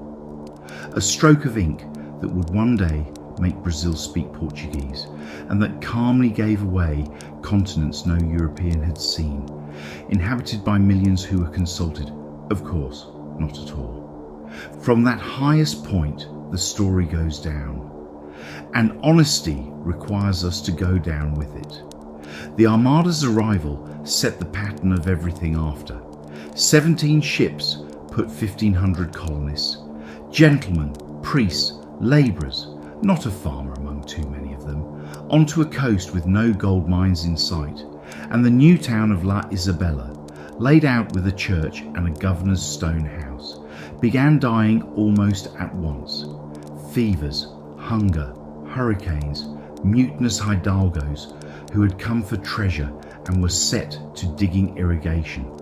Within a few years, it was abandoned to the geckos, the first European town in the Americas, and the first European ghost town in the same decade. Colonization, the sea was teaching, was not an event, but a grind. And the admiral of the ocean sea, magnificent at sea, had no gift for the grind. The second voyage was an armada, 17 ships, more than 1,000 men, seeds and horses and cattle, colonization, not discovery. What it found at La Navidad was a burned stockade and 39 graves. The men left behind had turned to seizing gold, and women from the people around them, until a harder chief than Guacanagari had wiped them out. The first lesson, unlearned of many. The colony Columbus, then planted on Hispaniola, turned quickly grim. He was a magnificent navigator and a poor governor, and the settlement's hunger for gold became a system. Tribute quotas of gold dust laid on every Taino adult, brutally enforced, resistance answered with war dogs and massacre, and shiploads of enslaved islanders sent back to Spain, a traffic that troubled even Queen Isabella, who asked by what right her new subjects were being sold. Between the violence, the forced labour, and above all, the invisible armies of old world disease, smallpox, measles, influenza, against which the peoples of the Americas had no inherited defences at all. The Taino of Hispaniola, perhaps hundreds of thousands of souls when the ships first came, all but vanished within 2 generations. It is one of the great catastrophes in the human story. They met the visitors with open hands. Let that at least be remembered of them, and their names spoken gently, the Taino. It should be said plainly that some of the worst of Hispaniola was done under Columbus's authority and some by the colonists against it. He hanged Spaniards as well for rebellion and cruelty, and the settlers' bitterest complaint to the crown was less his conscience than his rule, a foreign upstart, high-handed with hidalgos. The crown's verdict, in any case, was practical. The admiral could discover, he could not govern, and Spain, having seen what lay across the ocean, no longer needed the one man who had insisted it was there. Columbus himself sailed twice more, and the ocean kept giving him wonders while the land took everything else away. On the 3rd voyage, he touched South America at the Orinoco's mouth, and understood in a stunned journal entry that so vast a river of fresh water must drain not an island but a continent. Another world, he wrote, unknown until now. On land, though, his colony was in revolt, and a royal commissioner sent to investigate solved the problem simply. He arrested the admiral of the Ocean Sea and shipped him back to Spain in chains. The sailors offered to strike the irons off. Columbus refused and wore them into port, and kept them, the story goes, hanging in his room for the rest of his life, to feed the grievance that had become his closest companion. There was a 4th voyage, in some ways his finest seamanship and his worst luck. Forbidden to land at the colony he had founded, he warned its officials of a coming hurricane by the signs he had learned to read. They laughed, sailed their treasure fleet into it, and drowned by the hundred, while his own battered ships rode it out.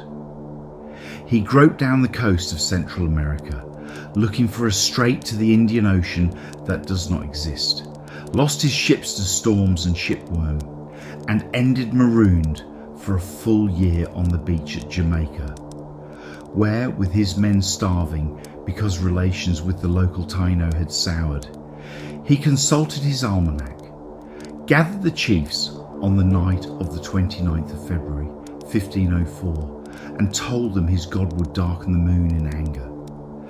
And the eclipse came, blood-red and terrifying, on schedule. It is the oldest trick in the adventure books, and it is apparently true. He died at Valladolid in 1506, 54 years old, moderately wealthy, bitterly litigious, and still insisting, against the growing knowledge of every pilot in Spain, that the lands he had found were the outskirts of Asia.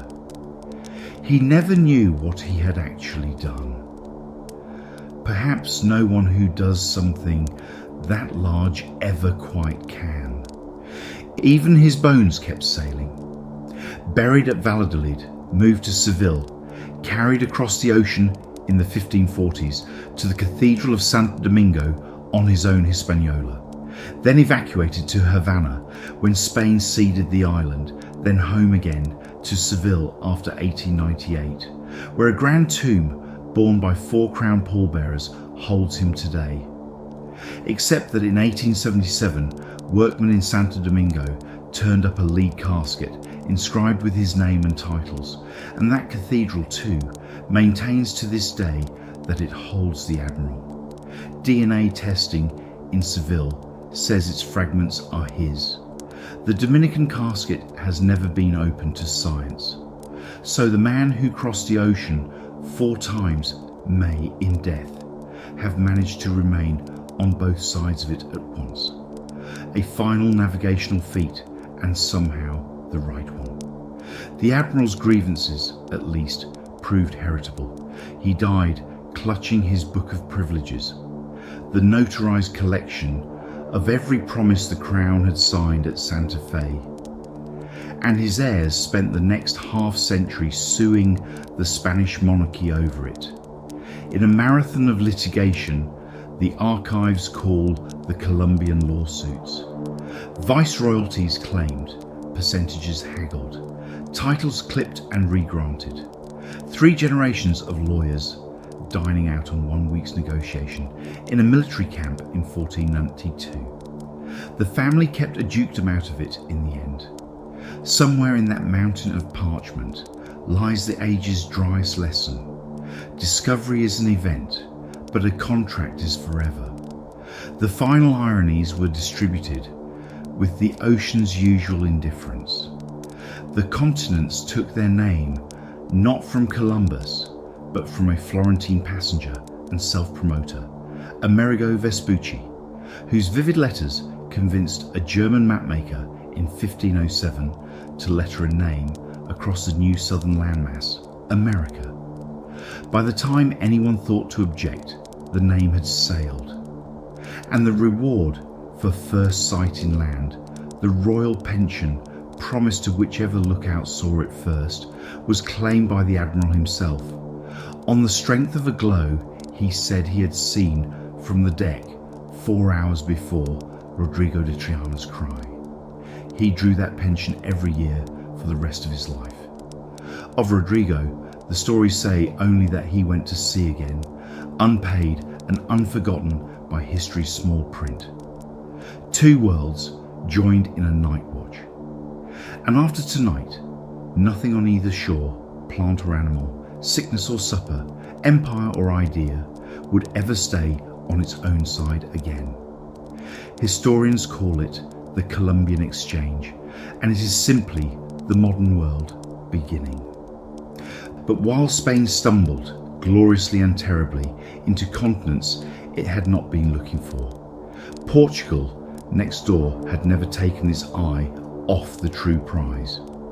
The road around Africa lay surveyed and waiting, and in the summer of 1497, 4 ships dropped down the Tagus from Lisbon under a captain with cold eyes and colder patience, bound at last for the real Indies. His name was Vasco da Gama, and he is where we go when next we meet. That is where we will leave it tonight. Sleep well wherever you are, and when you're ready, we'll go wandering again.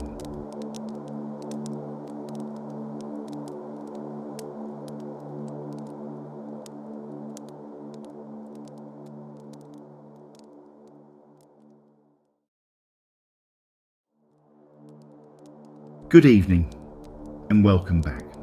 Settle in. Lower the lights if you'd like. There is nothing here you need to do tonight. Only listen and let the world grow quiet around you.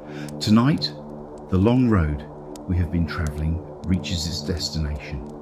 For 60 years and more, Portugal has been feeling its way down the coast of Africa, cape by cape, pillar by pillar, while its rivals chased a shortcut across the Western Ocean and found instead a new world in the way. Now at last everything is ready. The charts, the winds, the spies' reports from the pepper markets, the Great Cape rounded and named for Good Hope. All that remains is the voyage itself, and it will be like nothing ever attempted. 2 years and 24,000 miles, months at a stretch out of sight of land, through seas no European has ever crossed, to a coast where no one is waiting to welcome them. Commanded by a man about whom history remembers 2 things above all.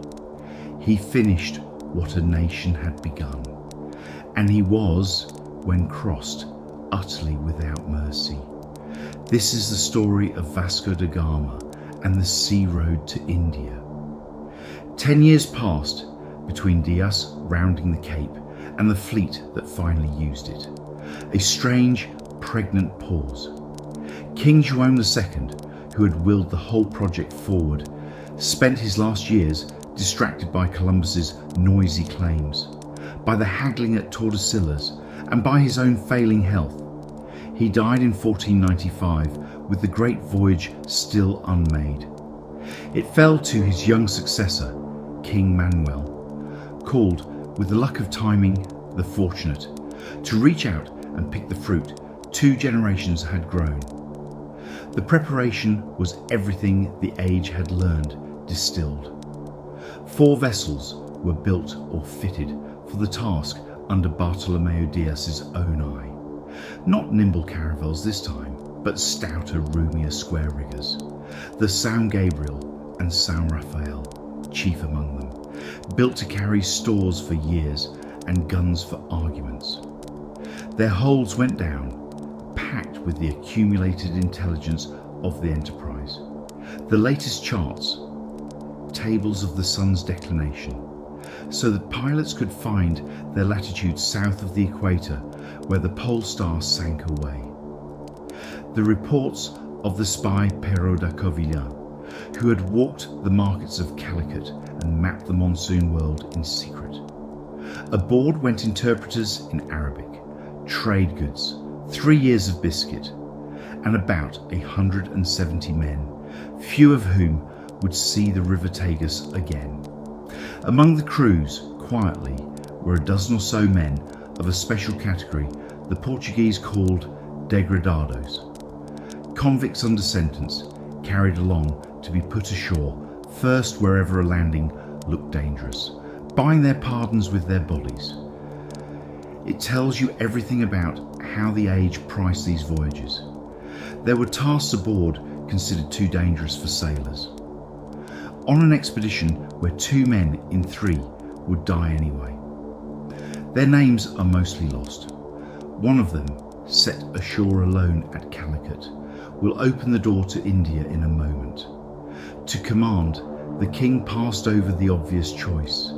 Diaz himself, who was given only an escort commission part way, and named a man in his late 30s, with little famous seafaring behind him. Vasco da Gama, a minor nobleman from the port town of Sines, trained in the court's hard school of missions and reprisals. History has puzzled over the choice ever since, but the king was not hiring a discoverer, the road was discovered. He was hiring an ambassador who could not be frightened and would not be cheated. A man of iron patience and sudden, calculated violence. In that, as we shall see, he chose exactly. They sailed on the 8th of July, 1497, after a night of vigil in a chapel Prince Henry had built, walking to their boats in procession through a weeping crowd. The Portuguese had a name for the beach where such processions ended, the Shore of Tears. What da Gama did next was the boldest single act of navigation the world had yet seen. Bolder, mile for mile, than Columbus's crossing 5 years before. Past the Cape Verde Islands instead of creeping down the African coast against current and calm as every expedition before him had done. He took his fleet out into the open South Atlantic, swinging west and south in an enormous arc, so far west that he passed within a few hundred miles of a Brazil no European yet knew existed, hunting the great wheel of the southern winds that would sling him back east toward the Cape. It was the Volta do Mar of his grandfather's generation, scaled up to half an ocean on pure dead reckoning. How do you hold a course for a season with no land and no clocks? By ritual mostly. Each noon, weather allowing, the officers shot the sun's height with astrolabe or quadrant, a swinging brass ring on a heaving deck, read to a degree if God was kind, and worked their latitude from the new printed tables. Longitude was pure guesswork, speed judged by eye and by the log, courses summed on a traverse board, peg by peg, watch after watch, the whole voyage a running sum of educated hope. The fleet scattered by night and found itself by morning with lanterns and gunshots, and through it all the pilots kept their private notebooks. For a good rudder of this ark would soon be worth more than its weight in pepper, and pilots knew it. For 3 months and more than 5,000 miles, the fleet saw nothing but water, no landmark, no soundings, only the compass, the log line, the sun at noon, and the slow arithmetic of faith. When at last they raised the African coast again, in early November, they were a few days' sail north of the Cape of Good Hope. As a feat of navigation, it was almost indecently good, and it set the pattern. To this day, sailing craft bound south ride. The Arc da Gama drew in 1497. 93 days out of sight of land. That great loop cost nearly 3 times Columbus's crossing, and the longest passage in the open ocean any crew had yet endured. Think what that asks of 90-year-old navigation. No landmark, no soundings. The pilots working with quadrant and hourglass, and the memory of Dias's latitudes, holding a course through weeks of empty ocean toward a coastline none of them had seen, on the theory that the winds of the whole South Atlantic turn like a wheel. When at last they raised land, within a day's sail of where the pilots had reckoned, it vindicated something larger than one voyage. The ocean itself had a machinery, and men had learned to ride it. Every Indiaman for the next 3 centuries would sail da Gama's loop. They made their first African landfall at a wide bay north of the Cape and lay there a week, careening the ships, mending sails, taking on water, among people who kept cattle and dressed in skins, with whom relations ran the whole gamut of the age in miniature. Curiosity, small trade, a misunderstanding over water, and a scuffle that left the commander himself with a spear graze in the leg. The lesson he drew from it, his chronicler notes, was not about patience. It was that they had gone ashore too lightly armed. Everything afterward would be done with more iron. Landfall after the Great Ark came with the calendar attached. The fleet had spent Christmas at sea the year they set the pattern that followed. And when a later stretch of this coast was first sighted on the Nativity itself, the pilots wrote the feast straight onto the chart. Natal, Christmas, a name the South African coast keeps to this day. The ages maps are strewn with its liturgical calendar. Capes and bays named for whichever saint kept the day of their discovery, so that a rudder of the African coast reads, in places, like a devotional almanac with soundings. They rounded the Cape against hard winds by the end of November and put in along the coast beyond to rest, trade for cattle with the herders there and break up their worn-out storeship. On one beach, matters ended badly, misunderstanding, then crossbows. On another, the meetings were easy and musical. The locals played on flutes, the chronicle says, and the Portuguese trumpets answered, and the commander himself ordered a dance. The age was still capable, here and there, of meeting the world with music. Then, on the far side of the Cape, the enemy no gun could answer came aboard. Scurvy. Weeks from any fresh food, the men's gums swelled black over their teeth. Limbs bloated, old wounds opened as if time were running backward, and strong sailors died in their hammocks by ones and twos, then by dozens. No one aboard knew the cause, a simple starvation of the body for want of fresh fruit and green things. And the cure, when it came at the next landfall, looked like a miracle and taught nothing. Scurvy would kill more sailors than every storm and battle of the age combined, and it stalks every voyage left in this series. Remember its name. The sailors of this fleet had reason to. By the time they reached the Mozambique coast, dozens were dead or dying. And there, on the East African shore, the Portuguese sailed out of the wilderness and into someone else's civilization.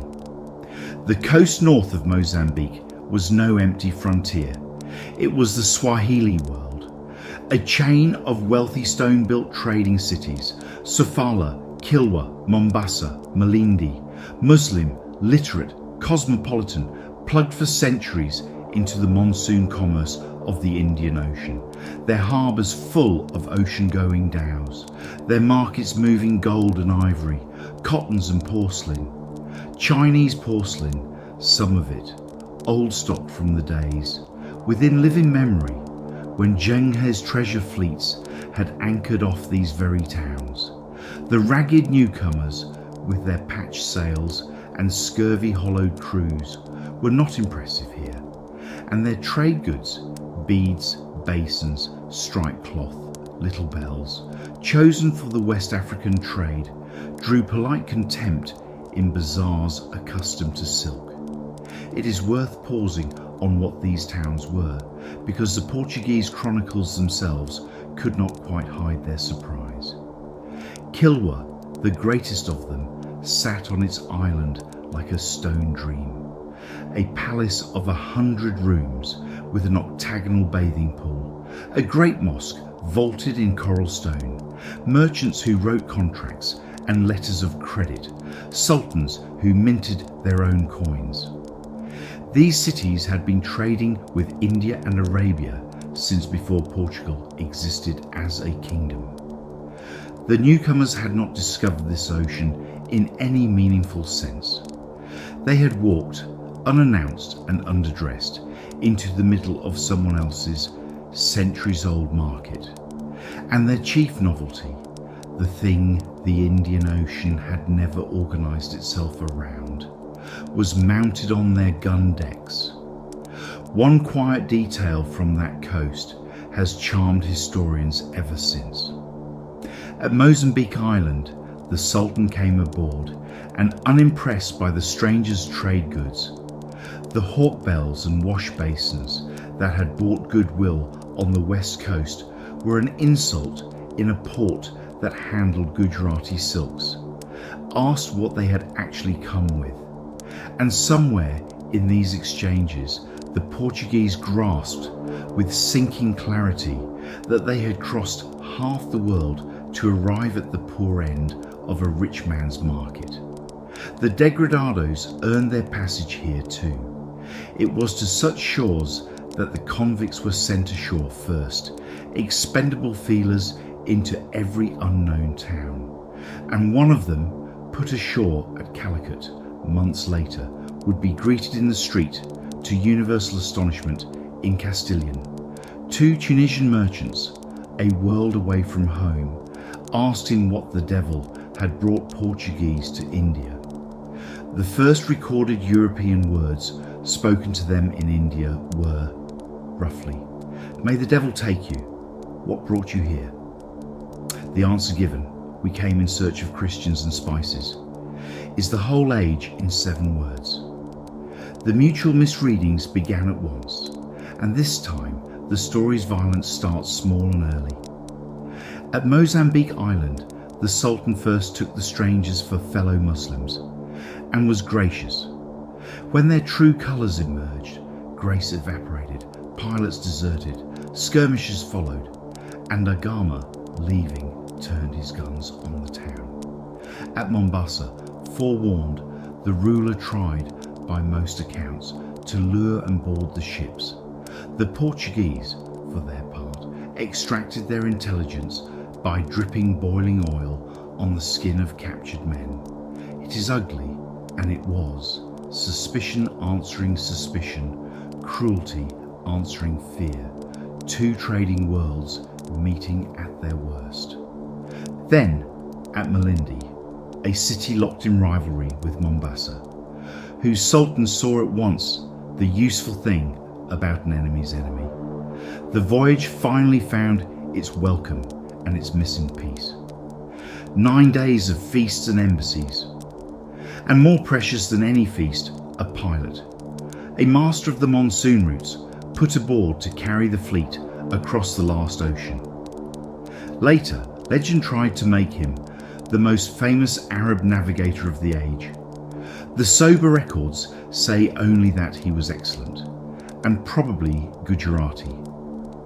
Whoever he was, he did in 27 days what 60 years of Portuguese effort had crawled toward. On the southwest monsoon, the fleet ran straight across the Indian Ocean, and on the 20th of May, 1498, dropped anchor before the green Malabar coast, off the city of Calicut. The pilot's craft deserves its own sentence of respect. The monsoon crossing was not a feat of daring, but of timing, knowledge refined over 1,000 years by Arab, Persian, Indian and Swahili seamen, of exactly when the great wind turns, how it sets week by week, which stars to keep on which bow. The Indian Ocean had its own sciences, its own star lists and pilot manuals, older than anything in the sea chests of Europe. Da Gama's genius was to know precisely what he did not know, and to acquire it by diplomacy at Malindi and elsewhere when he judged it necessary by force. Pause a moment on what the fleet was borrowing, because we have met this wind before. The monsoon system the pilot commanded, out with the southwest wind of summer, home on the northeast wind of winter, was the same great engine that had carried Zheng He's treasure fleets to this very coast within living memory of the oldest men in Malindi. Chinese porcelain still sat in the town's fine houses. The ocean's pilots still worked the routes the Bauschwan had sailed. Da Gama's 3 battered ships were, in effect, merging onto a superhighway that had run for 1,000 years. The newest and smallest traffic on it. The revolution was not the road. It was where this traffic came from and what it would eventually bring. About that pilot, one legend needs gentle correcting, because you will meet it in books. For a century it was repeated that the man who guided Da Gama across was Ahmad ibn Majid himself, the most celebrated Arab navigator of the age, author of the great sailing treatises of the Indian Ocean, and that he later cursed his own role in letting the Franks in. Modern scholarship has quietly dismantled the identification. The sources closest to events say only a pilot of Gujarat. It says something about the crossing's importance that both civilizations wanted its guide to be a legend. The truth is better. The ocean's ordinary professional knowledge was so deep that an unnamed working pilot could carry a fleet across it as a matter of routine. Ashore, the first Portuguese scout was met by 2 astonished Tunisian merchants who spoke Castilian, and whose greeting deserves to be remembered word for word. May the devil take you. What brought you here? The answer he gave has outlived them all. We come in search of Christians and of spices. Calicut was everything the spies had promised. One of the great free ports of the earth, where the pepper of the Malabar hills met the ships of Arabia, Persia and beyond, under a Hindu ruler whose title the Portuguese wrote as the Zamorin, and whose wealth made Lisbon look provincial. The landing itself had its comedy of protocol. The beach where they came ashore at Capad, north of the city, is marked today by a small monument. What the Zamorin's people made of the visitors is preserved in the expedition's own chronicle, and the astonishment ran both directions. The Portuguese were led through a countryside more populous than Portugal itself, fed at a chief's house on rice and excellent fish, jostled by crowds so thick their escort had to beat a path. Curious, friendly crowds, the chronicler notes, who pressed water and fruit on the strangers. First contact between Europe and India, after all the centuries of imagining, smelled of monsoon rain and fried fish, and was conducted largely by smiling. The visitors misread it magnificently. Taken to a Hindu temple on the road to court, the Portuguese knelt gratefully, convinced they were in a slightly eccentric church, that the images before them were unfamiliar saints, that the Christians of Prester John's Asia were found at last. The confusion was almost touching, and it lasted in official Portuguese thinking for years. The procession to that audience was its own small epic. The commander carried in a palanquin through roads lined with curious thousands, the escort sweating in armour through the Malabar heat. A stop at that temple along the way, trumpets and bombards answering the crowd's drums. Whatever else the Portuguese lacked, they understood theatre. So did the Zamorin, whose court received them amid such casual splendour. The beetle bearer with his silver basin, the councillors in gold-hilted dignity, the throne room's cool dim vastness, that the visitor's chronicle goes quiet and simply stares. The economics were misread just as badly, and that had consequences. Granted his audience, carried through crowds in a palanquin, received by a king reclining on green velvet beneath a gilded canopy. Da Gama presented Portugal's gifts: striped cloth, hats, strings of coral, wash basins, sugar, oil and honey. The Zamorin's officers looked at the pile and laughed out loud. The poorest merchant from Mecca, they told him, gave more. The King of Portugal's ambassador, if he was truly an ambassador, could surely offer gold. The Muslim merchant community, correctly reading the strangers as a mortal threat to their trade, worked the court against them. The Portuguese, correctly reading the hostility and incorrectly reading everything else, concluded treachery. There were detentions ashore, hostages taken afloat, a tense standoff of weeks, and in the end, a kind of grudging, profitable stalemate. The fleet was allowed to trade, its holds filled slowly with pepper and cinnamon, and at summer's end, Da Gama sailed. Without the treaty he had wanted, with cargo worth many times the cost of the expedition, and with a parting letter from the Zamorin to the King of Portugal that was, in the circumstances, remarkably civil. The trading months themselves settled into a strange rhythm. The Portuguese opened a house ashore.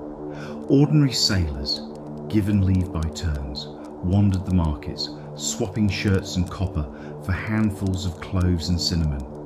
Each man his own tiny spice merchant, laying up a private fortune of a few pounds weight.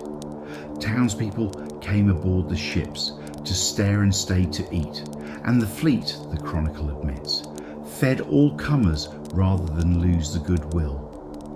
Pepper and ginger came down to the beach in a slow, haggled trickle. It was not the triumphant treaty embassy the king had scripted. It was something more familiar to the ocean's older hands. A hard first season in a sceptical market. Then he made the Voyages one great fatal mistake. Against local advice, he sailed for Africa in early October, into the teeth of the turning monsoon. The crossing that had taken 27 days, coming out, took 132 going home. The wind died, then fought them, the water went foul, and scurvy came back through the crews like a fire through dry grass. 30 men died in that one crossing. By the time the fleet crawled back to Malindi in January, there were not enough sound men to work 3 ships. So they burned the San Rafael on the African shore, took her people aboard the survivors and her figurehead home as a relic. Of about 170 men who had left Lisbon, 55 came back. Among the dead was the captain of the San Rafael, the commander's own brother, Paulo, who had been the Voyage's gentlest spirit.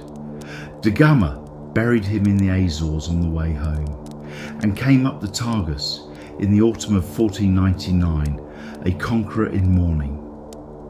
The arithmetic behind the celebration deserves its plain statement. The pepper in those battered holds had been bought on the Malabar coast for a fraction of its Mediterranean price. Even after 2 years, 2 oceans and 2/3 of the cruise, the Voyage, by the reckonings historians repeat, returned its costs many times over. Within a decade, Portuguese pepper was underselling Venice's at scale. The Rialto's spice merchants, whose whole world ran through Alexandria and the middlemen of centuries, watched their monopoly evaporate into the Atlantic. Venice seriously debated digging a Suez Canal 400 years early. The Doge's men had seen the future in one sentence of the dispatches. The road did not run through them anymore. Lisbon went mad all the same. Bells, processions, titles, Admiral of the Sea of India, and a king who signed himself, with a flourish at Venice's expense, Lord of the Conquest, Navigation and Commerce of Ethiopia, Arabia, Persia and India. In the counting houses of Venice, men read the dispatches and understood at once what it meant. The spice road through Egypt and the middlemen of centuries had just grown a competitor that paid no tolls. One Venetian diarist wrote that when the news was confirmed, the whole city felt it like the loss of a war. What followed the discovery is a darker story, and it belongs to the account as surely as the seamanship. Portugal's second fleet to India, under Pedro Alvarez Cabral, 13 ships, which on the outward arc swung so wide they struck the coast of Brazil and claimed it, almost in passing, for the crown, ended its stay in Calicut with a riot in which dozens of Portuguese died and answered by bombarding the city for 2 days. When the Third Great Fleet sailed in 1502, its command went back to Da Gama, now an admiral with a score to settle and instructions that amounted to armed monopoly. The pepper trade was to be Portugal's, and the old traffic to the Red Sea strangled. The second voyage announced the new dispensation on the African coast before India ever came in sight. At Kilwa, the golden city of the Swahili chain, which had snubbed the Portuguese 3 years before, Da Gama anchored his war fleet in the harbour, summoned the emir aboard and put the choice to him with guns run out. Tribute to the King of Portugal, or the city burned. Kilwa paid, and the gold of that tribute went home to become, of all things, a work of art. King Manuel had it wrought into a great monstrance for the Jeronimos Monastery, a masterpiece of Portuguese goldsmithing that sits in a Lisbon museum to this day, radiant and beautiful, its metal the price of one African city's humiliation. Empires are like that. The loveliest objects often have the plainest receipts. The instrument of the new order was, of all things, a piece of paper. The cartas, a pass, sold cheap in Portuguese ports, that every ship on the ocean was now required to carry, and any ship found without one was lawful prize, her cargo forfeit, her crew at the captor's mercy. With a few dozen warships and a chain of forts, Portugal had, in effect, declared the open sea private property and monetised the right to sail it. Nothing like it had ever been attempted on the monsoon ocean, where the water had belonged to everyone. It worked because, and only because, no navy in the basin could answer broadside guns, and it made every Portuguese captain a toll collector and every independent trader a smuggler in his own home waters. The 1502 fleet also planted something that outlasted its cruelties: the patrol. Da Gama left behind a small standing squadron under his mother's brothers, the Sodre uncles, the first permanent European naval force in Asian waters. With orders to guard the new allies and strangle Calicut trade, the uncles preferred private plunder, sailed off to loot shipping at the mouth of the Red Sea, and were repaid by the sea itself. A storm their local pilots warned them of smashed the squadron on the Omani coast, and Vicente Sodre drowned with his ill-gotten cargo.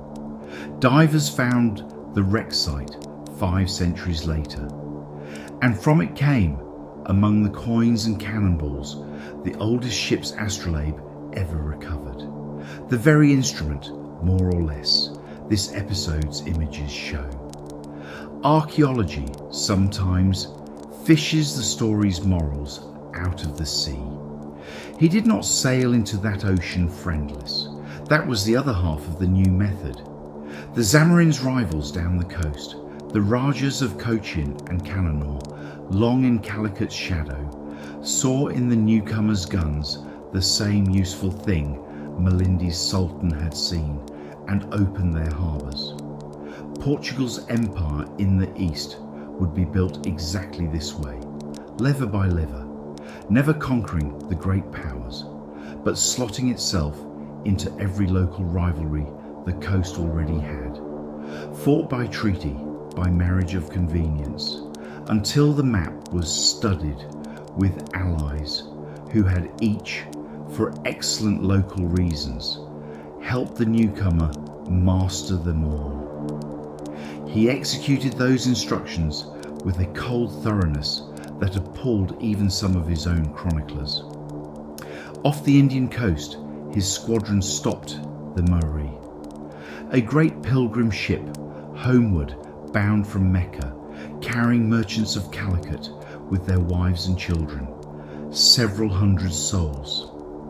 Da Gama took her cargo, resisted every offer of ransom through days of negotiation, and then had the ship burned with her people aboard, the chronicle of an eyewitness recording, with horror that survives translation, the women holding up their jewels and their infants to beg mercy that did not come.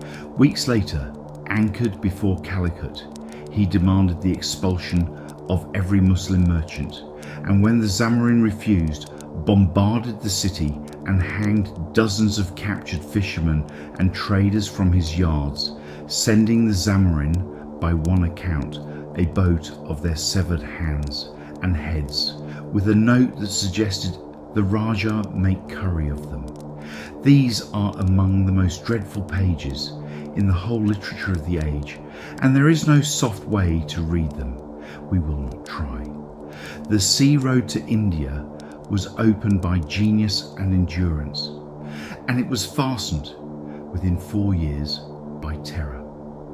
Portugal's Indian Ocean Empire, the forts, the pass system that licensed other men's ships, the century of Estado da India stands on both foundations, and the story owes the drowned of the Miri at least the honesty of saying so. And the road, once open, had to be paid for annually, in ships and men. Each spring, the Carreira da India, the India Run, left Lisbon, the largest merchantmen in the world, out past the Cape on Da Gama's ark, 6 months or more each way, racing the monsoon calendar. It became the deadliest regular voyage on earth. Storms off the Cape took whole fleets. Scurvy took whole crews. Of the men who shipped out over the next century, a horrifying share never returned. Portugal, a kingdom of scarcely more than 1 million people, poured its youth down that ocean road year after year and considered the pepper worth it. He went back a third time at the end, and India killed him gently. In 1524, an old man by the age's arithmetic, he was sent out as viceroy to discipline a colonial government gone corrupt and slack, and set about it with all the old iron, dismissing officials, burning contraband, refusing his own comforts as an example. He lasted 3 months.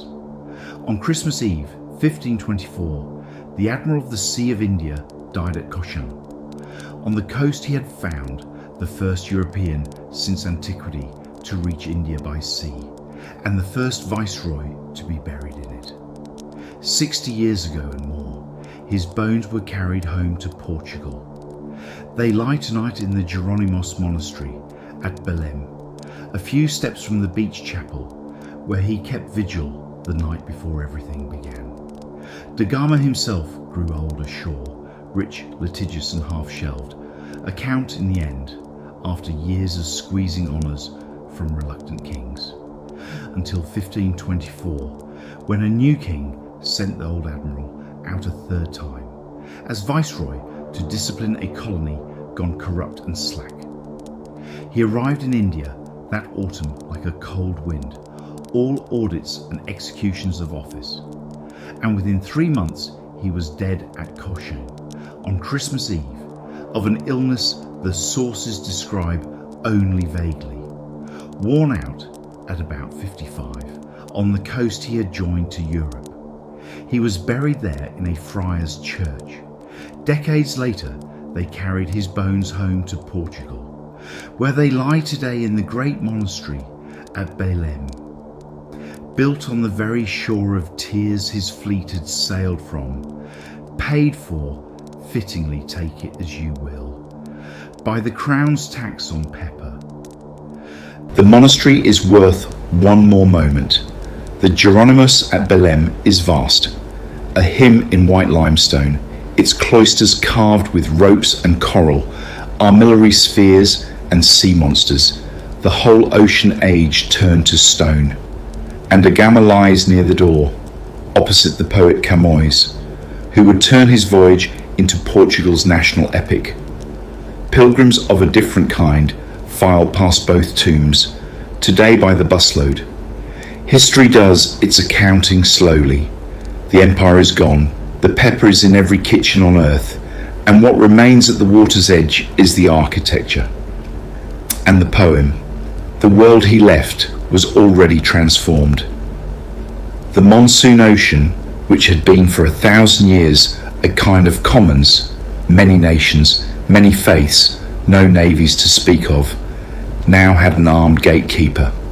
Lisbon, within a generation, was the spice house of Europe, and the age's centre of gravity had swung decisively from inland empires to whoever owned the blue water.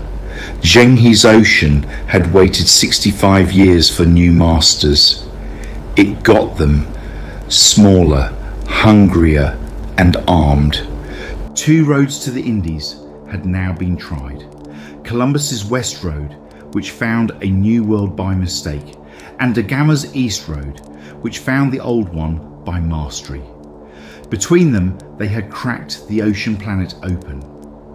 And yet the greatest question of all still stood unanswered. Was the Earth truly round, in fact as well as theory? Could a ship leave home in one direction and come back from the other? Somewhere beyond Columbus's islands lay an unknown coast. Beyond that coast, an unmeasured sea. And beyond that sea, if anyone could live long enough to cross it, the Spice Islands themselves, and home the long way round. The man who would stake everything on that question was Portuguese, a limping, slighted veteran of the India fleets whose own king turned him away, and who took his charts, as Columbus had, to the rival next door. His name was Ferdinand Magellan. His voyage is the greatest and the hardest in this whole series. And it is where we go when next we meet. That is where we will leave it tonight. Sleep well wherever you are. And when you're ready, we'll go wandering again.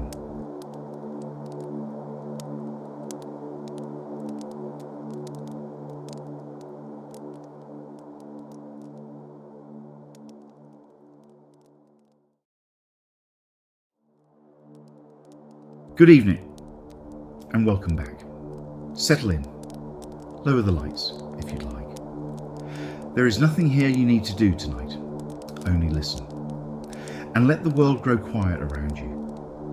It is the 6th of September, 1522, and a ship is coming up the river to Seville that the people on the banks can hardly believe is afloat. Her sails are patched on patches. Her seams weep at every roll. Her pumps have been worked, hand over blistered hand, every day for months. 80 men bring her in. 18 of about 270 who sailed. They are skeletons in rags, and when they stagger ashore, the first thing they do is walk barefoot through the city, each man carrying a lit candle to give thanks at the shrines of a god they have several times doubted was watching. 3 years earlier, 5 ships went out under the proudest banner in Spain. This is the one that came back. The first ship and the first handful of human beings ever to go around the world. Behind that homecoming lies the hardest voyage in this whole age of hard voyages. Mutiny and marooning, a hidden strait at the bottom of a continent, an ocean so wide it starved them, and a captain general of genius who lies dead, face down in the surf of an island he had never heard of 2 years before. This is the story of Ferdinand Magellan, of Juan Sebastian Elcano, and of the first circumnavigation of the earth. Ferdinand Magellan was a Portuguese soldier of the India fleets, one of thousands, and by his late 30s he had the scars and the grievances to show for it, and not much else.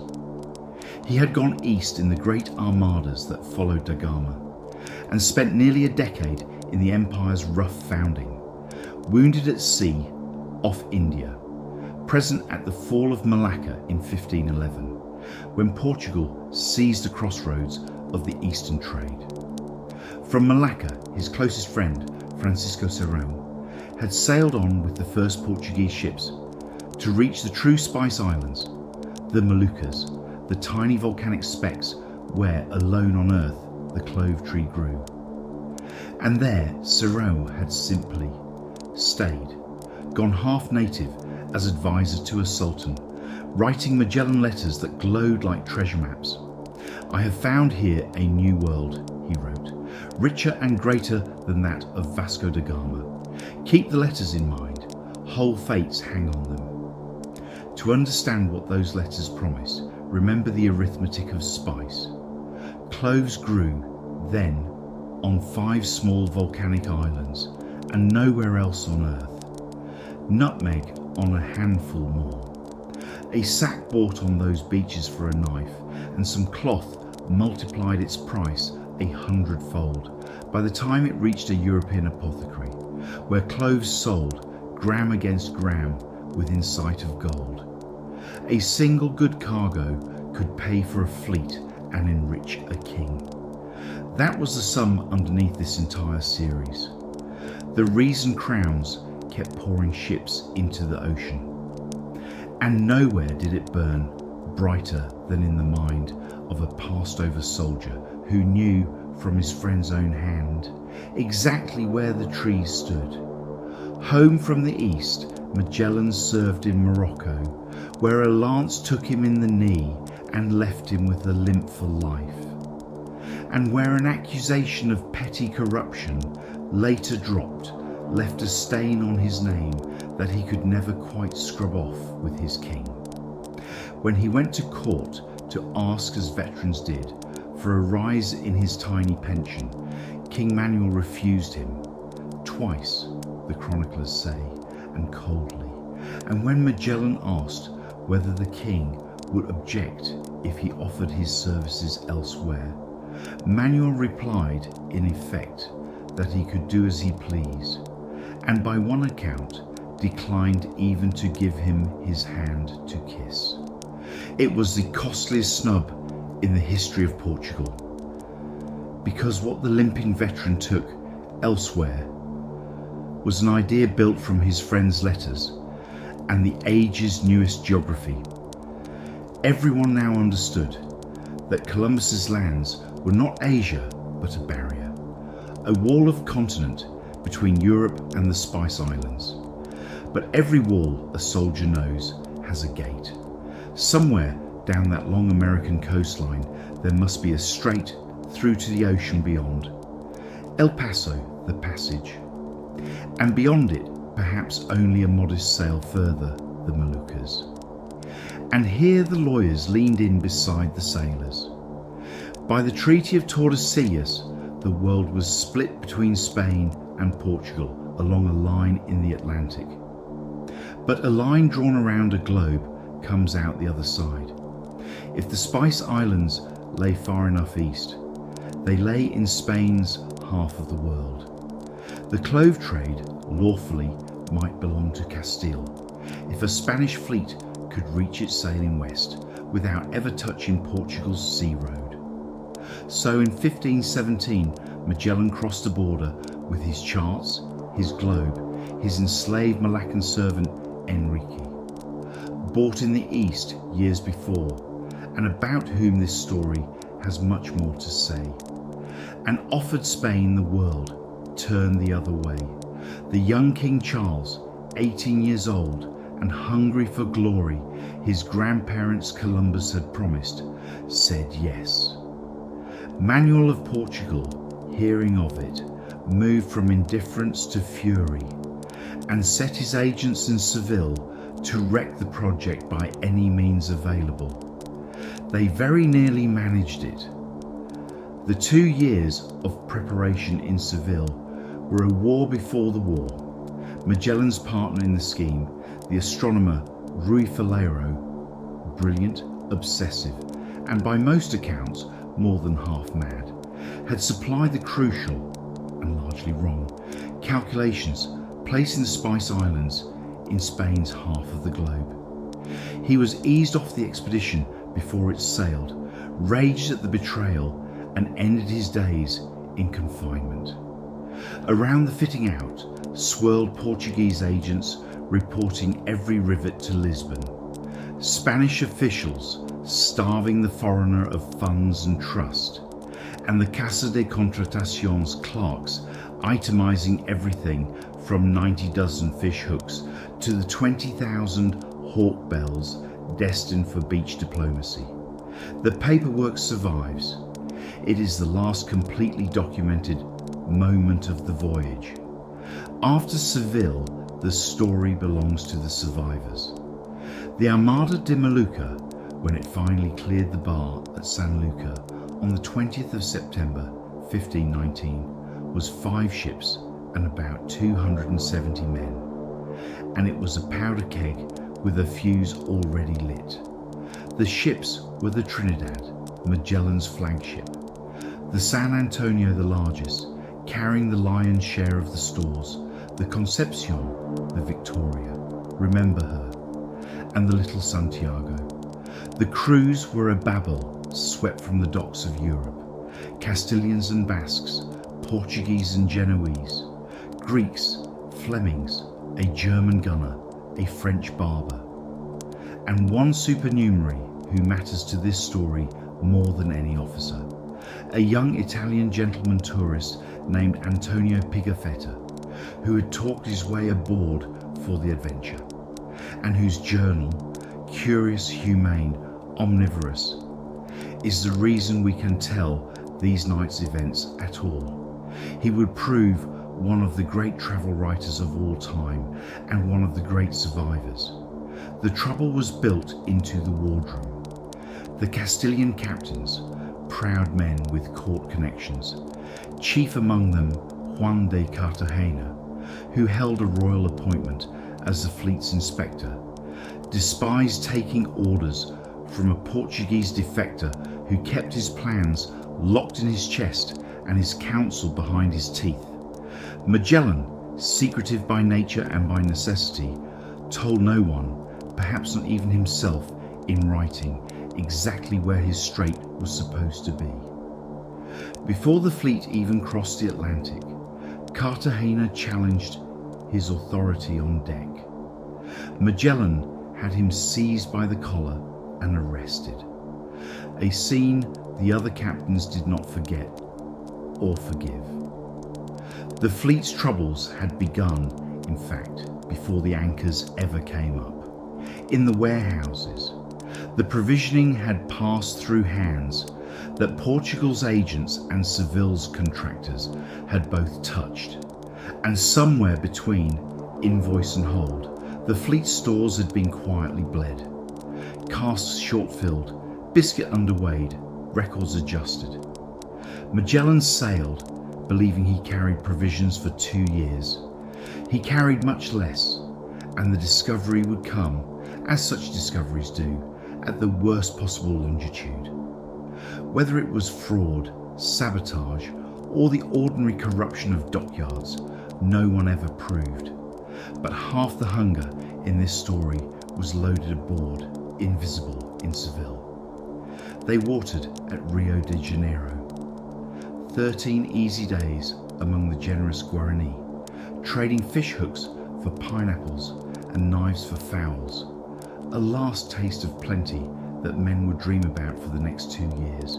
And then began the real work. Probing down the coast of South America, testing every opening. The great estuary of the River Plate swallowed weeks. It was fresh water, a river's mouth, not as straight. The coast bent on, southward and colder. The men's Mediterranean clothes grew thin against Antarctic winds. Penguins, strange black geese, Pigafetta called them, crowded shores that offered less and less. By late March 1520, with the southern winter closing in, Magellan put the fleet into a bleak, sheltered bay he named Port St. Julian, cut the bread ration, and announced they would winter there, at the ends of the earth, and go on searching in the spring. That was the spark. On Easter night, the fuse burned down. The mutiny of San Julian was no drunken scuffle. It was a coup by 3 of the fleet's 5 captains, carried out in the dark with boarding parties and drawn swords. By morning, Cartagena and his allies held 3 ships, including the vital San Antonio, and sent Magellan a message dressed as negotiation. Accept the captain's counsel, turn the fleet towards sense, and all would be well. What followed showed exactly why a king had trusted this particular hard, silent man with half the world. Magellan answered the message politely and used the mutineers' own boat to smuggle a loyal officer and a handful of men aboard the Victoria, where, in a rush of seconds, the mutinous Captain Mendoza was struck down and killed, and the ship retaken. That made the odds 3-2. When the San Antonio tried to slip to sea that night, she found the loyal ships waiting at the bay's mouth, took a broadside, and surrendered almost without a fight. By the second morning it was over. The reckoning was medieval, and Magellan meant it to be remembered. Quesada, the captain who had shed blood, was beheaded. His own servant compelled to strike the blow in exchange for his life. Mendoza's corpse was quartered alongside. Dozens of implicated men were sentenced to death and then reprieved to hard labour at the pumps. The fleet could not spare their hands. And Cartagena, the royal inspector, too connected to execute, was sentenced to be left behind. When the fleet finally sailed, he and the conspiring priest were set ashore on that empty coast with wine and biscuit, and the ships stood out to sea. They were never heard of again. Of everything in this story, that marooning, slower and quieter than any execution, may sit heaviest. The winter gave them one wonder and one loss. The wonder came walking down the beach. The people of that coast, the Tehuelche, whom the Europeans, themselves stunted by shipboard rations, described as giants, so tall that the sailors reached only their waists. Pigafetta, characteristically, learned words of their language and recorded their dances and their medicines. Magellan, in the age's ugliest reflex, lured two aboard in leg irons to bring home as specimens. Both died on the voyage. The land kept a version of the name the sailors gave those people, Patagonia. The loss was the little Santiago, wrecked in a storm while scouting south. Her crew survived, two of them walking overland through the snow for help, and the fleet was four. San Julian itself would collect one more famous ghost, and the coincidence is worth a night thought. 58 years later, almost to the season, the next man to attempt the strait, Francis Drake, put into the very same desolate harbour to winter, found the weathered timbers of Magellan's gibbet still standing on the shore. And there tried and executed a gentleman conspirator of his own, Thomas Doughty, for plotting against his command. 2 expeditions, 2 generations, 2 mutinies, 1 grey beach at the bottom of the world. Some harbours seem to demand the same scene from everyone who anchors in them. The men of the age noticed it too, and sailed past San Julian, ever after with a certain respect. And in October, with spring, they found it. A gap in the coast at 52 degrees south, salt water, deep water, tides, winding westward between black cliffs and white mountains, into the heart of the land. Magellan named it for the day, the Strait of All Saints. The world would name it for him. The strait was a maze, 350 miles of channels, false bays, willy-war squalls and doubling passages, snow mountains hanging over black water, and it took the fleet 38 days of feeling and sounding to thread it. To the south, night after night, the crews watched unexplained fires burning on a vast dark shore and gave the land the name it still carries, Tierra del Fuego, the land of fire. Halfway through, the fleet became 3. The San Antonio, the storeship, the fleet's larder, captained now by men with no appetite left for glory, turned in the channels, clapped her pilot in irons and ran for home. She reached Spain months later, her officers saving themselves by blackening Magellan's name at court. Her desertion was worse than any storm. It took with her the greater part of the expedition's food, and everyone knew it. The council of the remaining ships voted on the record to go on. One pilot noted quietly that they now had provisions for 3 months. The ocean ahead, though no man alive knew it, would demand nearly 4. The deserters for the record made history of their own in reverse. The San Antonio's pilot, Esteban Gomez, a capable, jealous man who had wanted the fleet command himself, carried her home with a cargo of grievances and one of the giant men of Patagonia, kidnapped as evidence, who died unnamed in the Atlantic heat. The desertion brought Gomes no glory, and in time an expedition of his own to seek a passage in the opposite direction, along the coasts of what are now New England and Nova Scotia, where no strait was either. The age had a way of making even its betrayals explore something.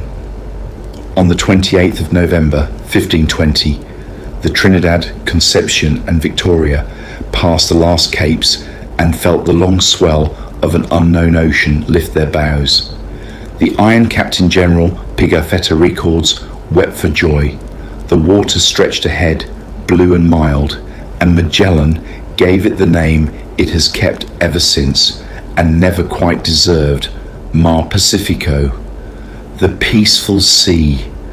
No one on earth, not Magellan, not the map makers, not the ancients he trusted, had any conception of what they had just entered.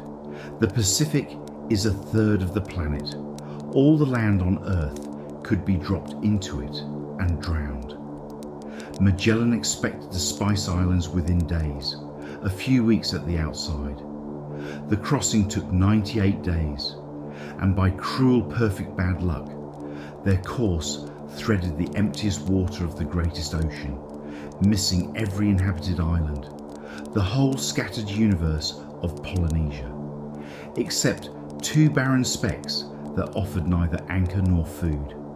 They did strike land twice in all that immensity. 2 waterless, uninhabited specks, where the boats found sharks and seabirds and nothing a starving man could carry away.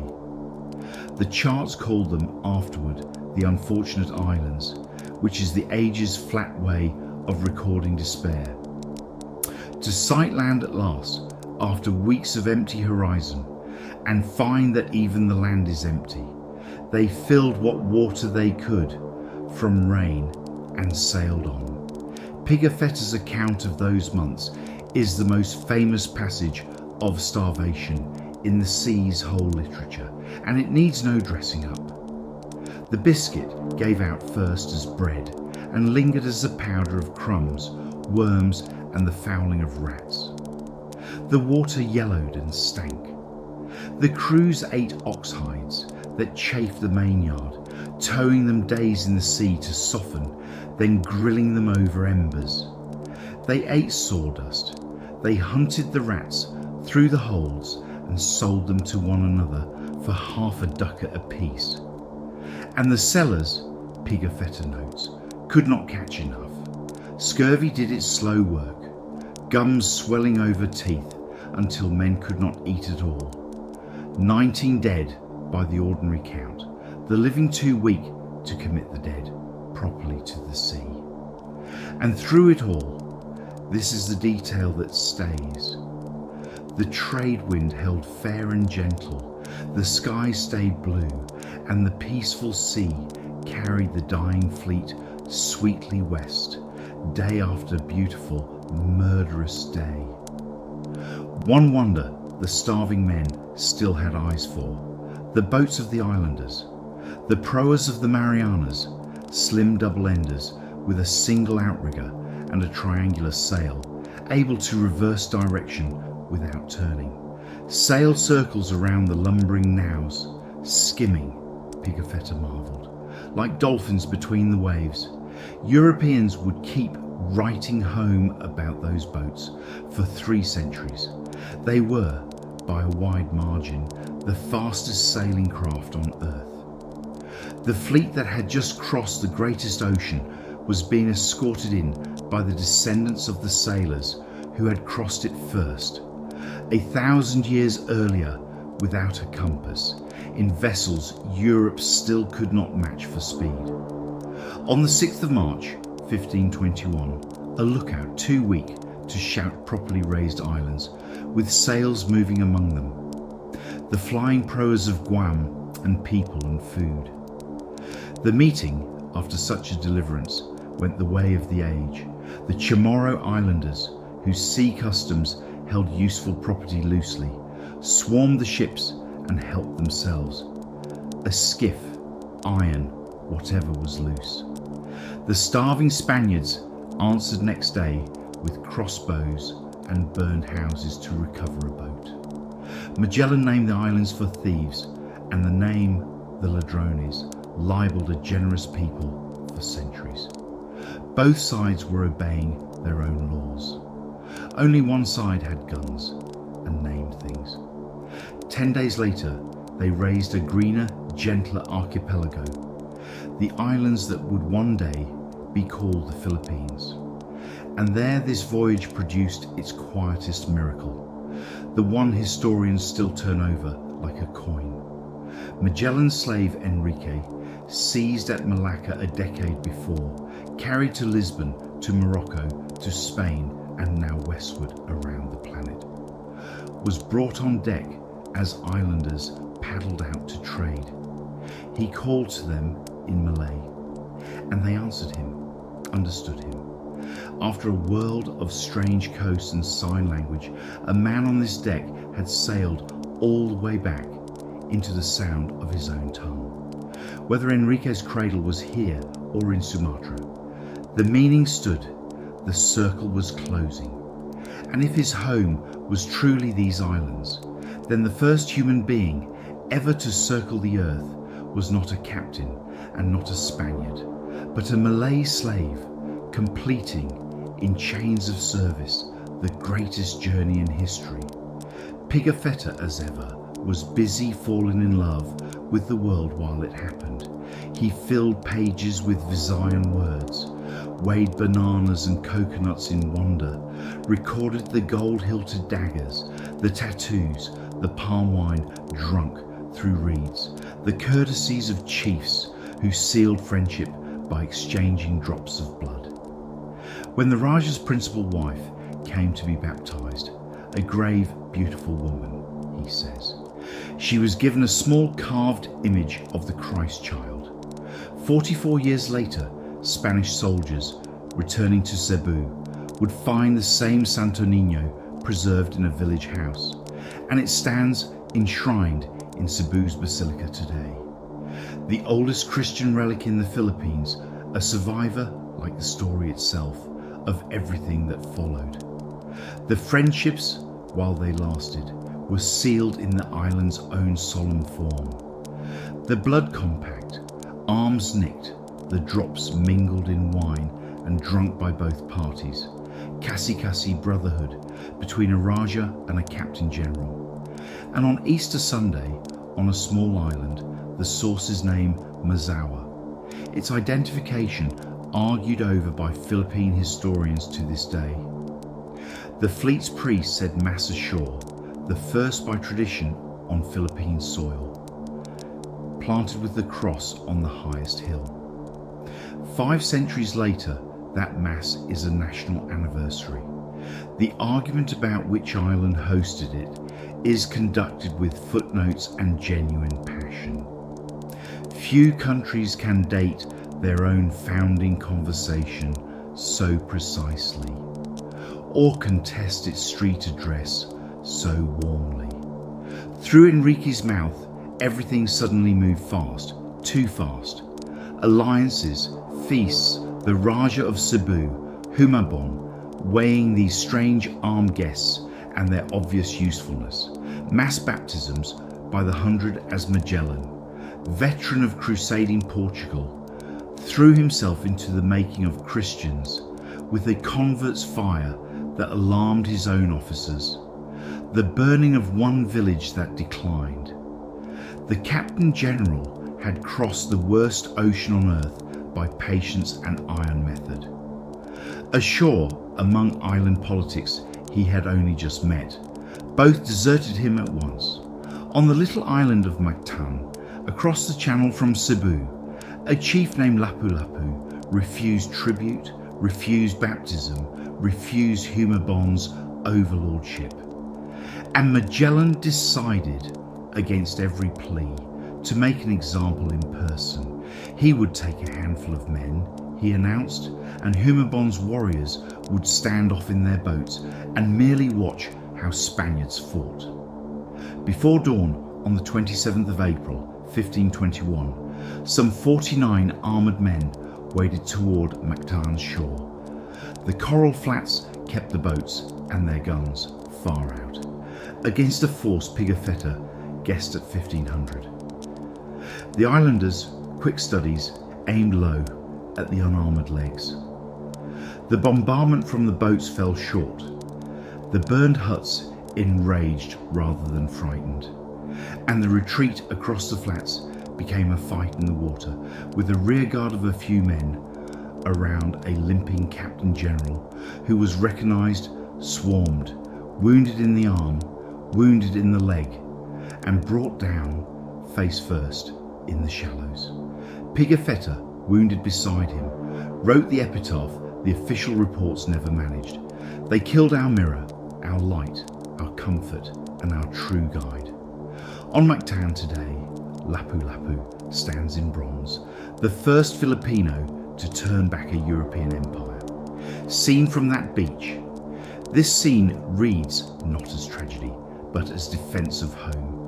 And both readings are true at once, and the sea adds its own dry footnote. The victors kept the body. Spain's offers of ransom were refused, and the first Captain General to span the globe's two great oceans has no grave. Anyone can visit. One detail of the massacre's aftermath refuses to be forgotten. The fleet's senior surviving officer, João Serrão, kinsman of that Francisco whose letters had started everything, was dragged to the shore by the Cebuanos and displayed to the ships, bound and bleeding, begging his comrades to ransom him. The ships, fearing treachery or beyond caring, weighed anchor instead. Pigafetta, who records everything, records the men's shame at the sails filling while Serrão still called across the water. The age's chronicles are full of battles. It is the small abandonments that read coldest. The unravelling was swift and bitter. Enrique, whom Magellan's will freed upon his death, a freedom the surviving officers refused to honour, went ashore at Cebu, and days later, at a feast of reconciliation, Humabon's men massacred most of the fleet's remaining leadership. Whether Enrique had a hand in turning his master's ally, the sources whisper and cannot prove. He vanishes from history there, at the feast's edge. Home perhaps, and free at last, one way or the other. The survivors, too few for 3 ships, burned the Concepcion in the strait and fled. The remnants' arithmetic forced one more farewell before the Spice Islands. At Bohol, with perhaps 150 men left to work 3 ships, the survivors emptied the Concepcion of everything useful and burned her to the waterline, partly for want of hands, partly so no enemy would have her. 3 of the 5 ships were gone now. 1 wrecked scouting, 1 deserted home, 1 burned by her own crew in a strange archipelago.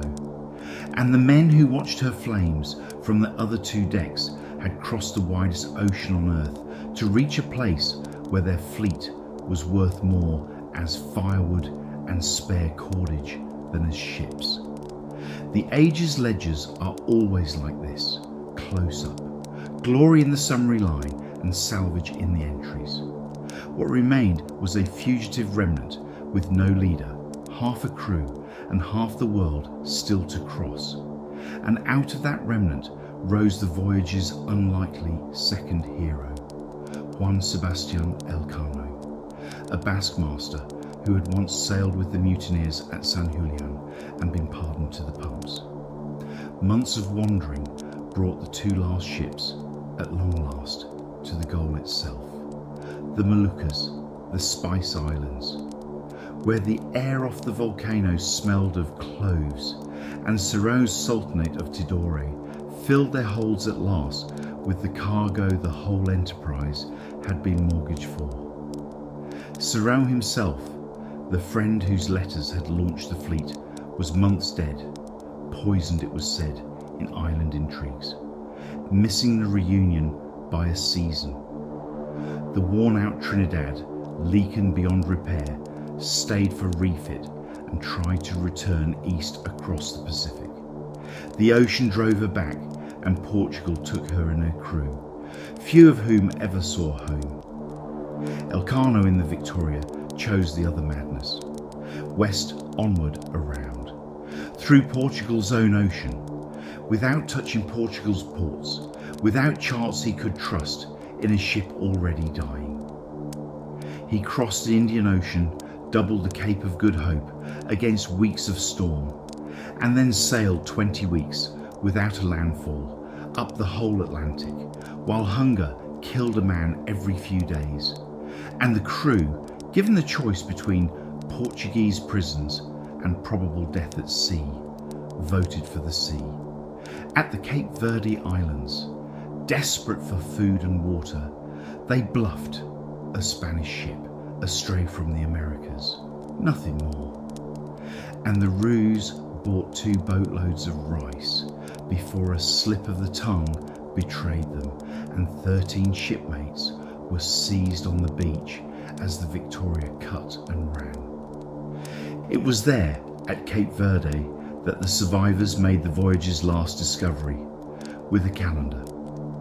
Ashore it was Thursday. Aboard, by a log kept faithfully every single day for 3 years, it was Wednesday. They had lost a day, and no error could be found because there was none. Sailing forever westward with the sun, they had lived one fewer sunrise than the world they left. The globe itself had signed their logbook. Learned Europe marvelled. The travellers had brought home, along with the cloves, the first hard proof written on human bodies that the earth turns.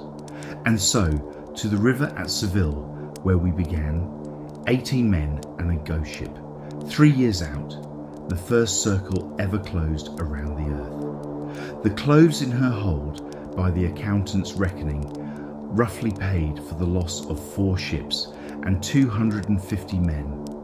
Such was the price of Pepper's rivals. The emperor gave Elcano a coat of arms, a globe belted with the motto Primus circumdedisti me, you first encircled me. Pigafetta, who survived everything, wrote the book that made the voyage immortal and gave its last loyal word not to the emperor nor to Elcano, whom he pointedly declined to praise, but to the fallen Captain General at Mactan. Their first act ashore was neither report nor celebration. The day after the Victoria walked to her berth, the 18, gaunt, in whatever clothes 3 years had left them, walked barefoot through Seville in their shirts, each man carrying a lit taper, in procession to the shrine of Santa Maria de la Victoria, the very church where Magellan had received the fleet's royal standard 3 years before, and then on to a second shrine to keep the vows they had made mid-ocean in the nights they expected to die. Seville watched them pass in silence. It is the truest image of the whole story. Not the globe on a coat of arms, but 18 barefoot men with candles, paying a debt to the ship's namesake, the only one of 5 ships whose name, Victory, the voyage had actually earned. And the great prize itself, the islands all those men had died reaching, were settled in the end by accountants. Nobody in the 1520s could actually measure longitude well enough to say whose half of the world the Moluccas sat in. So in 1529, at Zaragoza, the emperor, needing money for his European wars, simply sold Spain's claim to Portugal for 350,000 gold ducats, sight unseen, argument unresolved. Modern measurement shows the islands had been on Portugal's side of the line all along. 5 ships, 4 years, and the better part of 300 lives spent disputing a boundary no instrument on earth could yet find, and settled at last with a receipt. As for Elcano, the sea gave him 4 years of fame and then presented its bill. He sailed again in 1525 as chief pilot of a grand second armada bound for the Moluccas by Magellan's own strait. The Pacific, unimpressed by precedent, starved that fleet too, and somewhere in its vast middle, In the summer of 1526, Juan Sebastian Elcano died of scurvy and was given to the ocean he had been first to cross both ways. The globe on his coat of arms had circled him back. Even the numbers of the homecoming have their poetry. The Victoria landed some 26 tons of cloves, enough once sold to cover the entire expedition's losses and turn a modest profit on the wreck of 5 ships and 250 lives. The Emperor's accountants, one imagines, filed it as a success. The ship herself was patched, sold, and kept working the Atlantic like any tramp, until years later, on an ordinary run from the Indies, she went missing with all hands. No wreck was ever found. The first vessel to circle the earth lies somewhere unmarked beneath the ocean she conquered, which is either an injustice or the only fitting harbour, depending on the hour of night you consider it. Magellan's paradox is a gentle one to fall asleep on. He never meant to sail around the world, only out to the Spice Islands and home the same way. The circle was forced on the survivors by catastrophe. He died halfway, in the surf of a quarrel that was never his.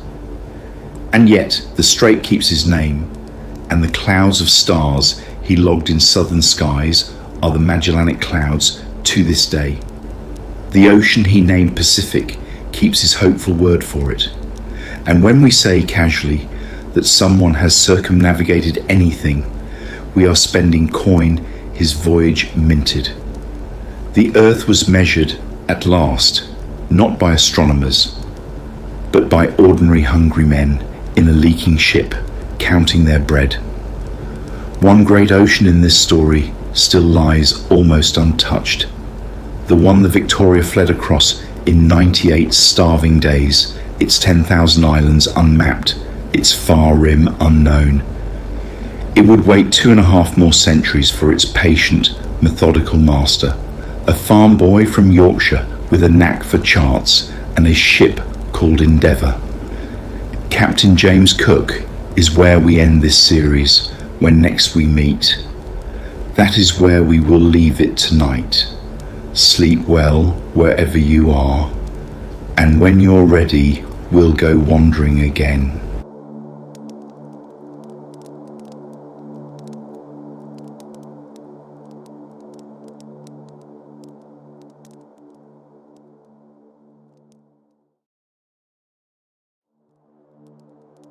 Good evening and welcome back. Settle in. Lower the lights if you'd like. There is nothing here you need to do tonight. Only listen and let the world grow quiet around you. 2.5 centuries have passed since the starving survivors of Magellan's fleet fled across the Pacific, and the astonishing thing as our series comes to its final evening is how little has changed out there. The greatest ocean on Earth is still in 1768, mostly a rumour. Its map is a scatter of guesses. Islands sighted once and lost again. Coastlines drawn from hope. And across its whole southern half, the largest fiction in geography. Terra Australis, the great unknown southern continent that the learned world insists must exist to balance the globe. In August of that year, a ship slips down the Thames to go and find out.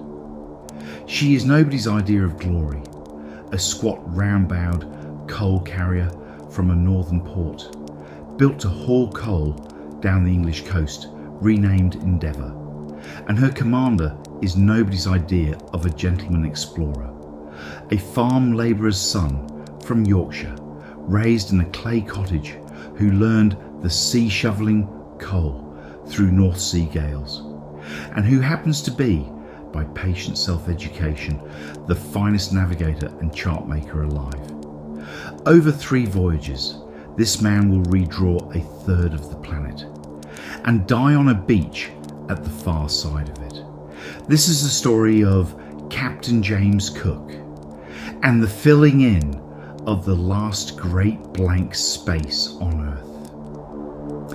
James Cook was born in 1728 in a village in Yorkshire, the second of 8 children of a Scottish farm labourer, about as far from the quarterdeck of a king's ship as English society could place a boy.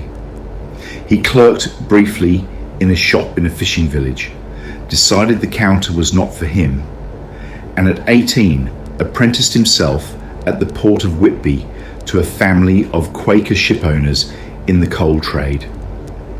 It was the best education in seamanship the world then offered, though no one called it that. The colliers of the East Coast, sturdy, flat-bottomed, cavernous ships called cats, worked the most treacherous waters in Britain: shoals, tides, fogs, lee shores and winter gales, with small crews and no margin. A man who could take a loaded collier from Newcastle to London in January, year after year, had nothing left to learn about handling a ship. Only about where else a ship might go. In the attic of the Whitby house, where the apprentices boarded, Cook taught himself, by candle, the mathematics his village school had never dreamed of: algebra, geometry, trigonometry, navigation, astronomy. His employers thought enough of him to offer him a command. He turned it down, and did something that baffled everyone he knew. In 1755, at 26, James Cook walked into a naval recruiting office and volunteered for the Royal Navy as a common able seaman, starting at the very bottom of the most rigid hierarchy in England. He had reasoned, apparently, that the Navy was the one road by which sheer ability might go anywhere at all. It took him 2 years to make master, the warrant officer who actually navigates a warship, and then the 7 Years' War carried him to Canada, where his gift found its stage. Whitby shaped more than his seamanship. The Quaker household of his masters, plain, exact, bookish, allergic to display, set the pattern of the man. All his life, Cook would be sparing of words, scrupulous in accounts, immune to glamour, and fair by policy as much as by temper. Even his ships were Whitby's children. When the time came to choose vessels for the ends of the earth, he never once chose a crack frigate. He chose colliers, slow, homely, shallow drafted, and immensely strong, able to carry years of stores and to sit upright on a beach for repairs. The most elegant solution in the age of exploration turned out to be a coal wagon with sails. On the St. Lawrence River, in the campaign against Quebec, Cook spent dangerous weeks, some of it at night, under the guns, in small boats, sounding and charting the river's notorious traverse until the fleet that carried General Wolfe to the Plains of Abraham could ride safely up a channel the French had considered their best defence.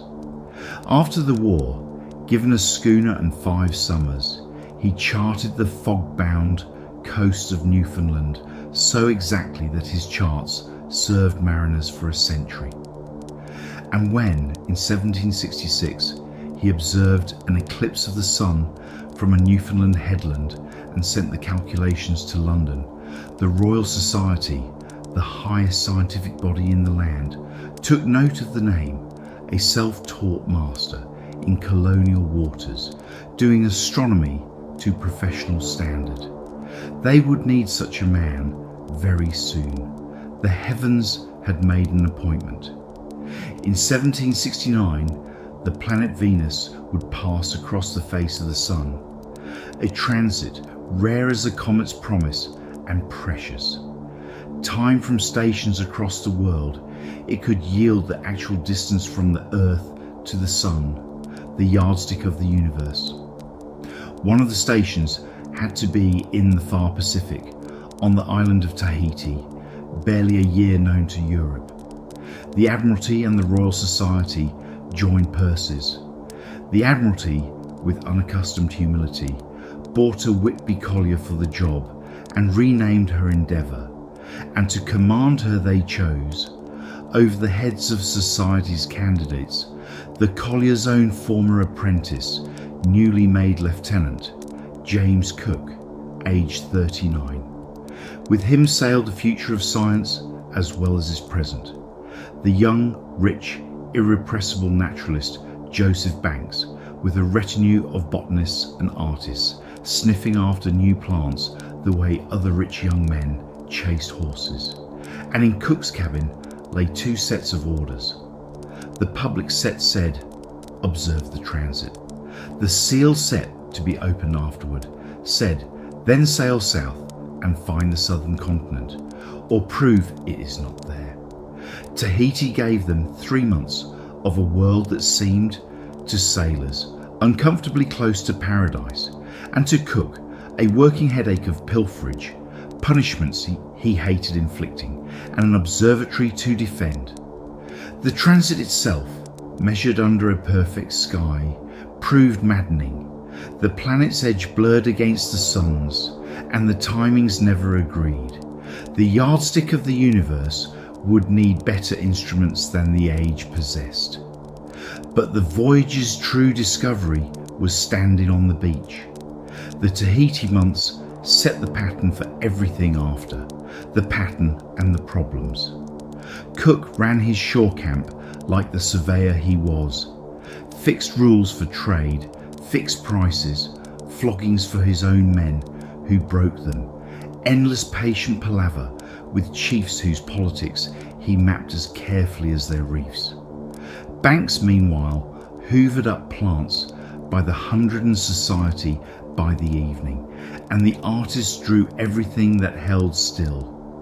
When the quadrant, the transit's essential instrument, vanished from the guarded tent, the crisis was solved not by cannon, but by a day of hard walking and harder negotiation, and the instruments came back piece by piece, only slightly the worse. It was, in miniature, Cook's whole method. The violence held back, the ledger balanced, the work done. His name was Tupaia, a priest, diplomat and master navigator of the old Polynesian school, exiled from his home island, who chose to sail with the strangers. He came aboard carrying the Pacific in his head. Asked, he named island after island, over 70 of them, with courses and sailing times, a mental chart spanning an area the size of Europe. He could point toward his home island, without instruments, from any point of the compass after weeks at sea. His people's ancestors, in voyaging canoes, steering by stars and swells and birds, had settled the vastest ocean on earth centuries before Europe dared leave its coasts. The greatest feat of seafaring in human history. And Cook, to his lasting credit, recognised it as such and wrote it down. In New Zealand, it was Tupaia who stepped forward on hostile beaches and found his own language understood, the far spray of that same ancient migration. And Maori tradition remembered the Endeavour for generations as Tupaia's ship. The Tahitian Observatory did leave one grief behind it. Charles Green, the mission's astronomer, a hard-drinking, hard-working man who had trained under the Astronomer Royal, got his measurements through the maddening blur of the black drop effect, taught half the officers to shoot lunars along the way, and never saw the results published. He died on the fever-ridden run, home from Batavia, one of the 30. The numbers he and hundreds of observers worldwide fixed that day, when the astronomers finished arguing, gave humanity its first decent measure of the solar system's scale, an achievement he shares quietly from an unmarked grave in the Indian Ocean. New Zealand took 6 months, Cook sailed it round both islands in figure of 8, charting 1,600 miles of coast so faithfully that his successors changed almost nothing, and proving it no continent's tip but islands. The encounters along that coast ran from wary friendship to fatal misunderstanding. Maori dead in first meetings, that Cook, unusually for his age, recorded with open regret and self-reproach. Then, rather than turn for home the easy way, he groped west and found the unknown east coast of Australia and ran it north for 2,000 miles, naming Botany Bay for Banks's harvest until the coast set its trap. On a moonlit June night in 1770, far inside the labyrinth of coral no chart had ever hinted at, the Great Barrier Reef, the Endeavour drove hard onto a coral spur and stuck hold 40 feet of water under her stern and the tide falling. What followed was the collier school, examined at last. Guns, ballast, cast 50 tons overboard. The crew, gentlemen included, in relays at the pumps for 23 hours without a mutter. A calm Cook, noted with something like wonder. A sail thrummed with oakum and dung fothered over the wound, and the ship floated off on the night tide, nursed into a river mouth and hove down for repairs, where the carpenters found a plug of coral jammed in the worst of the hole, the reef itself half healing the wound it made. 2 months later, she threaded out through the coral to sea. In the entire affair, not one life was lost. The months repairing at the Endeavour River gave Europe its first sustained look at Australia. And the encounter, after a bristling start, produced one of the age's more graceful pages. The Gugu Yimithir people, whose country it was, kept careful distance, then cautious contact. The crews learned their word for the strange bounding animal, gangaroo, kangaroo. And banks filled crates with plants no science had named. When a quarrel over turtles on the deck flared toward real violence, spears on one side, muskets on the other, a Gugu Yimithir elder stepped between the parties holding a spear with a broken tip, and peace was made by ceremony on a sandbar. Australians point to that beach as the site of the continent's first recorded act of reconciliation.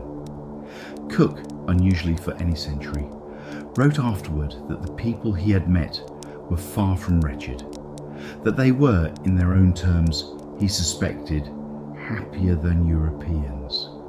The reef was not finished with them even then. Weeks later, repaired and feeling for open water, the Endeavour was caught outside the coral in a dying wind, carried by the swell alone, hour by hour, straight toward the outer wall of the reef, where the whole Pacific broke in a surf that would have shattered her in minutes. No anchor could find bottom, no breeze answered, and the boats towing were losing. She was saved by an ebb current off the coral and a narrow channel found with yards to spare. A passage Cook privately rated the most dangerous moment of the voyage, worse than the wreck itself, and it drew from him the most human lines he ever wrote, that the world condemns as timid the explorer who dares nothing, condemns as rash the one who dares and is wrecked, and has no name at all for the man in between, who dares exactly as much as the sea will forgive. The homeward call at Batavia took the lives the reef had spared. The great Dutch port was a fever sink, and malaria and dysentery swept the ship that scurvy had never touched. 30 dead before the Atlantic.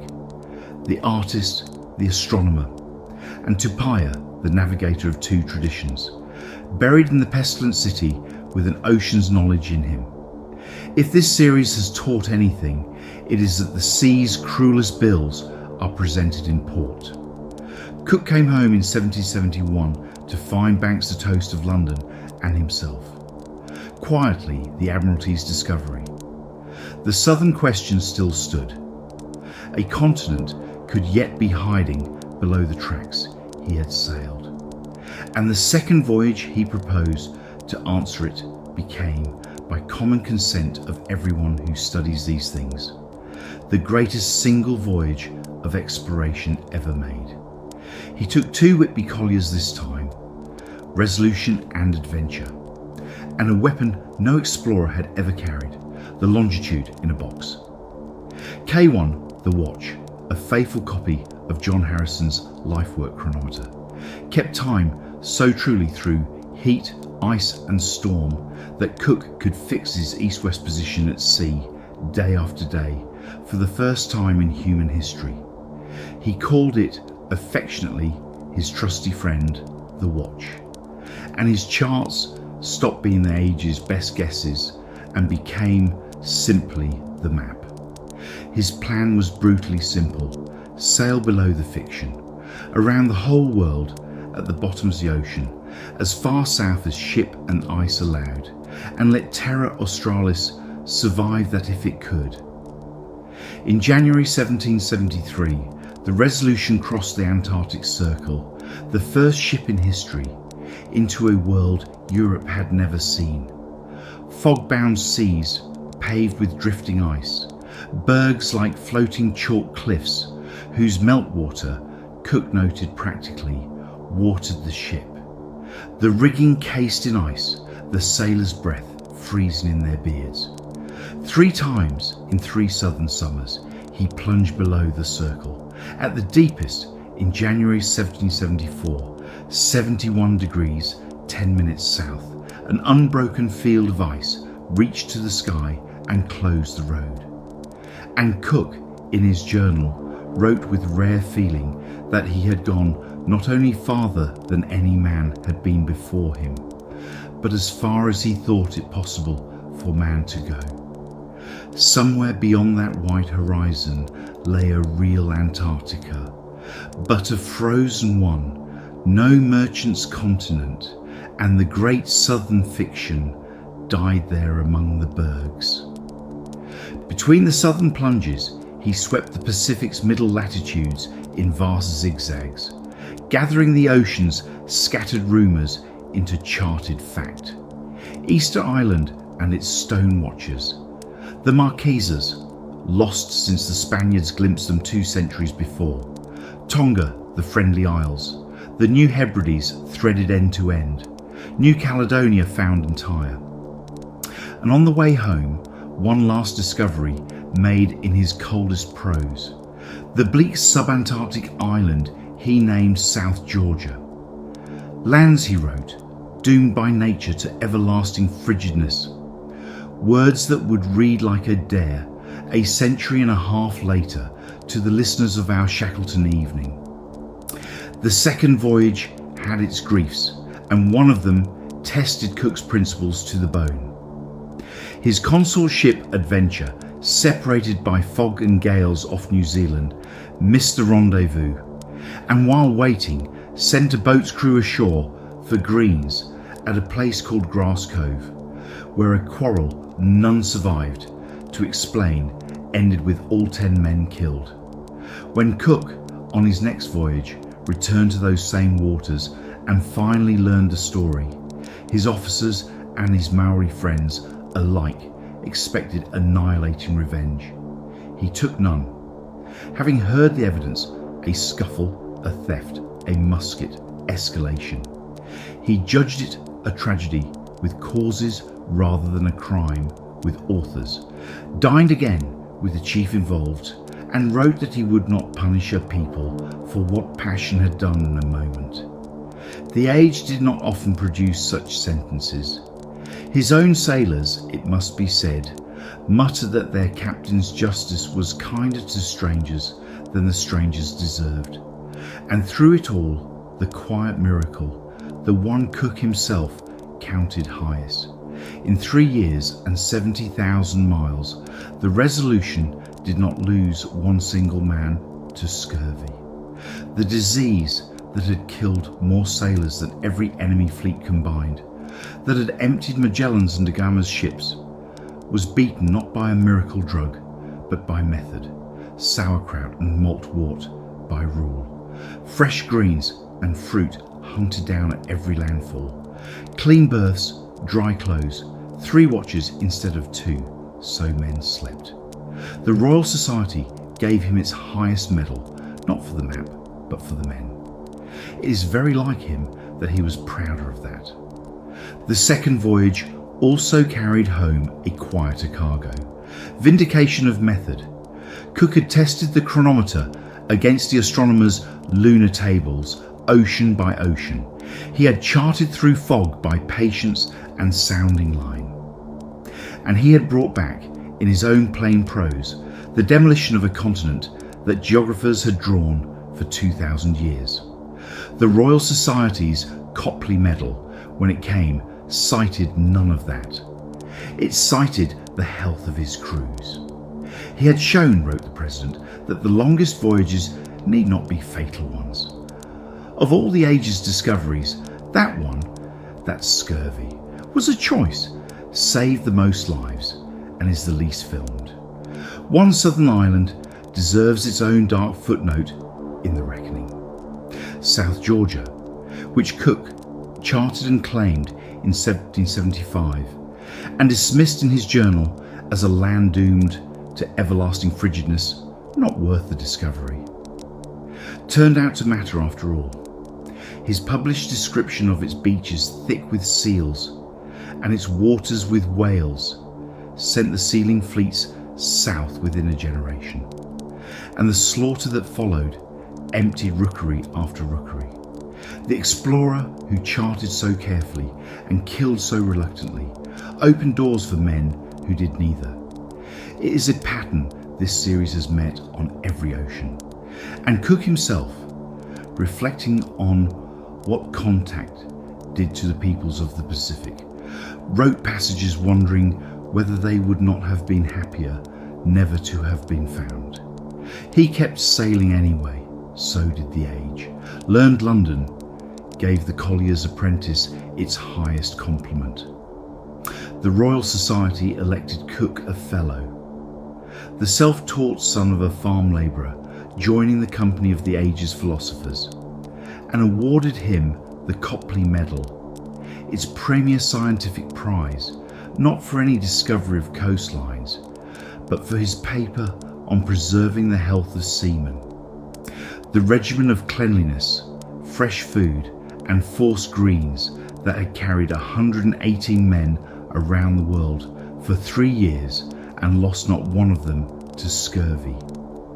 It says something about the man and about what this series has watched the sea do to crews since the first episode, that of all his honours, this was the one earned in kitchens and mess decks. Whole navies would live longer because the Whitby collier had taught one officer that keeping men alive was a discipline, like navigation, that could be learned. They made him a captain at last, gave him an honourable retirement post, and within months he had talked his way out of it. One question remained worthy of him, our old friend, from the very first evening of this whole series, the Northwest Passage, Franklin's Grail, now to be attempted from the far side. Cook would enter the Pacific once more, find the northwest coast of America, and probe up through Bering's Strait for a way over the top of the world. He sailed in 1776 in a worn Resolution, refitted cheap by a dockyard whose sins would leak on him for 4 years. The great arc of the voyage gave the world one more gift of the accidental kind. In January 1778, running north from Tahiti into empty ocean, the ships raised islands no European chart had ever carried. Kauai, Oahu, the Hawaiian archipelago, the last great island group on Earth to meet the wider world and the most isolated. The Hawaiians and the strangers traded in mutual astonishment, and the ships passed on north to their duty. The voyage out carried a passenger who closes one of our circles. Omai, a young man of Raiatea, who had sailed to England with the previous expedition and spent 2 years as London's living wonder. Dined by lords, painted by Reynolds, presented at court, and who was now going home with a cargo of gifts running from muskets to a hand organ to an island that had moved on without him. Cook landed him gently, built him a house, and worried in his journal about what 2 years of being marvelled at had fitted him for. It is the age's other traffic, running quietly beside the spices and the charts. People carried across worlds as specimens and souvenirs, and returned when they were returned as strangers everywhere. That duty was heartbreak by geography. Cook charted the American coast from Oregon to the Bering Sea, thousands of miles of fjord and fog, the modern maps of 3 nations' coastlines sketched in a single season, past the strait and pushed into the Arctic Ocean until at 70 degrees north the ice stood across the sea from continent to continent, a moving white wall 12 feet high with walruses bellowing along its edge. He tried it again and again down its length, and the wall held. The passage, as our polar series knew, and he could not, was real but frozen, a door with a century of ice for a lock. Cook turned south to winter, meaning to come back and try again. There was one more gift in the northern charts, though no one aboard could price it yet. At Nootka Sound, on the coast of Vancouver Island, the crews traded trinkets for sea otter pelts to keep warm in the ice. And later in Canton, watched Chinese merchants bid those worn furs up to small fortunes. The published account of that exchange would light the Pacific fur rush, and with it the first steady traffic between Europe, the American Northwest and China. The world knitting itself together along Cook's soundings in exactly the way worlds actually knit, by accident following the money. Even the observatory tents had their centuries of habit. Cook's shore camps ran to a rhythm his men could have kept asleep. Instruments landed and boxed the same way at Tahiti, at Queen Charlotte Sound, at Nootka. The chronometers wound at the same hour. Watch set, trade rules posted. Explorers before him improvised each landfall. Cook had turned landfall itself into a procedure. It is the least romantic thing about him, and the most important. The Pacific was not conquered by daring, in the end, but by checklists. He was 50, and 12 years of this had worn him in ways his officers logged uneasily. The famous patience frayed, punishments hardened, ashore and aboard, the meticulous curiosity flickered. The sea had given him no defeats, so it sent the thing that undoes the undefeated. A season of small, compounding misfortunes among people whose politics he did not know. In a bay he should never have re-entered. The ships wintered at the islands they had found, and in January 1779 came to anchor in Kealakekua Bay, on the big island of Hawaii. Arriving, as it happened, at the height of the Makahiki, the great annual festival of the god Lono, whose season is peace and plenty, and whose emblems, white banners on cross beams, looked to some eyes strikingly like sails. The reception overwhelmed even veterans of Tahiti. 10,000 people, a bay carpeted with canoes, priests conducting Cook through ceremonies at the temple platform with honours his men could not pass. How the Hawaiians truly understood him, as the god Lono, as a chief clothed in Lono's season, as something with no easy name, is a question scholars still argue, gently and without end, and the honest telling leaves it open. What is certain is that the welcome was vast, ritual, and tied to a calendar, that the ship's appetite strained the bay's generosity, and that when the festival season closed and the ships sailed, the timing was, at last, right.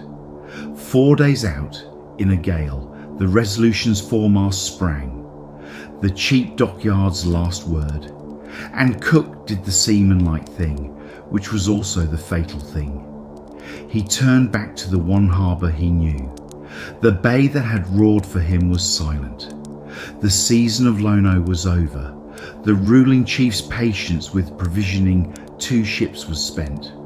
The mood had turned, curiosity gone sour on both sides. Thefts multiplied, normal in every island call, but the worn Cook now answered in kind. And when, on the night of the 13th of February, the ship's large cutter itself was taken, he reached for a tactic that had worked, bloodlessly, across a dozen islands and as many years. Go ashore in force, invite the ruling chief aboard with all courtesy, and hold him, an honoured hostage, until the stolen boat came home. On the morning of the 14th of February 1779, it all came apart in minutes. The old chief Kalaniopuu came willingly at first. At the water's edge, his wife and attendants pleaded, and he sat down. A crowd of thousands pressed in, arming, and across the bay, the news arriving like a spark to powder. Boats blockading the harbour, shot dead a chief trying to leave.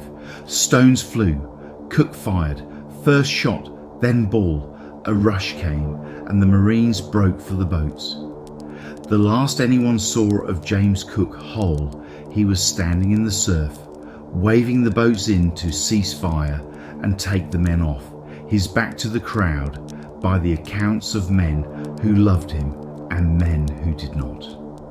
He was struck down from behind, in water to his knees, and fell face down in the sea he had used so masterfully and so long. 4 Marines died with him.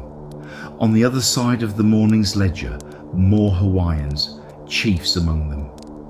He had crossed 3 oceans and both ice barriers of the earth, and died in a quarrel over a boat. Among the young Hawaiian chiefs who had spent time aboard the ships that winter, measuring these strangers, learning their tempers, was a tall, watchful nephew of the king named Kamehameha. He was wounded in the skirmishing that followed the bay's terrible morning. He also plainly took notes. Within a generation, armed in part with the foreigner's weapons and wholly with his own formidable gifts, Kamehameha would do what no chief had done: unite all the islands into one Hawaiian kingdom. The bay where Cook fell was, among everything else, a classroom, and the ablest student in it was not European. What followed tells more about both peoples than the morning does. The Hawaiians bore the body inland and rendered it the treatment their custom paid to the highest chiefs. The flesh given to fire, the bones cleaned and divided among the great, for such bones carried power and honour. To the horrified crews, this was desecration. It was, in Hawaiian terms, very nearly the opposite. After days of grief and reprisal, ugly on both sides, priests brought a portion of the remains, wrapped with dignity, back to the ships. On the 21st of February, to the minute guns of both vessels, what could be returned of James Cook was committed to the waters of Kealakekua Bay. The mast was repaired, the ships went north again, tried the ice once more, found it immovable, and carried the news home around the world their captain had measured. The ships themselves earned epilogues. The Resolution ended ingloriously, captured and worn out in other men's wars. But the Endeavour, sold off, renamed, sunk as a block ship in an American harbour, in 1778, waited out 2 centuries in the mud of Newport, Rhode Island, until marine archaeologists announced, within living memory, that they had found her bones. The collier that carried Cook, Banks, Tupaia, and the map of the Pacific lies today under a few meters of grey Atlantic water, visited by divers with measuring tapes. Ships in this series have outlived everyone. It seems only right that the last one outlived the age itself. 2 footnotes of legacy before the ending. The charts first. Cook's surveys were not superseded so much as inherited. Some of his Pacific and Newfoundland charting remained in official use, corrected but recognisably his into the 20th century. Sailors 150 years dead have rarely kept so many living mariners off the rocks. And the men, his ships were a floating academy whose graduates carried the method everywhere. Among them, the Resolution's sailing master at Kealakekua Bay, a gifted, difficult young navigator named William Bligh, who would later command a small ship called the Bounty into a very different story. The age of exploration ended aboard Cook's ships. Several other ages began there. Every series must choose where to stand at its end. Ours ends here because with Cook, the work this whole age began was, in every way that mattered, finished. Hold the 2 bookends of these 6 evenings side by side. An emperor's fleet turning home in 1433, leaving the ocean empty by decree, and a collier's apprentice 3.5 centuries later handing back charts so complete that the word exploration, on the sea at least, began to mean smaller things. Between those bookends, Gil Eanes' cask of flowers, the meadow at Lagos, a light scene from the Pinta at 2 in the morning, the drowned of the Miri, 80 men with candles in Seville, courage and cartography, and chains all the way down, and the map of the water world, filled in by every kind of human being at once. And the filled map, as always in this series, cut both ways. For the peoples of the Pacific, the last human family to be gathered, uninvited, into the world's single story, Cook's wake carried what every such wake in these evenings has carried: the diseases, the traders, the missionaries, the flags. Within a lifetime, Hawaii's people were dying in numbers their islands had never imagined, and the ocean's ancient nations were being redrawn on other men's charts. The Navigator himself, more scrupulous than his age, had seen it coming. His journals fret here and there at what contact left behind on the beaches.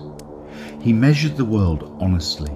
It is not the smallest part of his legacy that he sometimes doubted the measuring, but let the very last image be the one the whole series has earned. Somewhere in the ocean tonight, this actual night, container ships are riding the Volta do Mar, yachts are threading Magellan Strait, the monsoon is turning, on schedule, over Da Gama's arc, and above the Pacific the same stars stand that Tupaia read like an open book. The blank spaces are gone. The sea remains the sea, vast, patient and indifferent, exactly as it was when the first sail in this story went over the first horizon. It did not need to be discovered. It only needed, at last, to be known. That is where we will leave it tonight, and where we will leave this series. The whole ocean world joined at last under the turning stars. Thank you for sailing all 6 of these evenings with me. Sleep well wherever you are, and when you're ready, we'll go wandering again.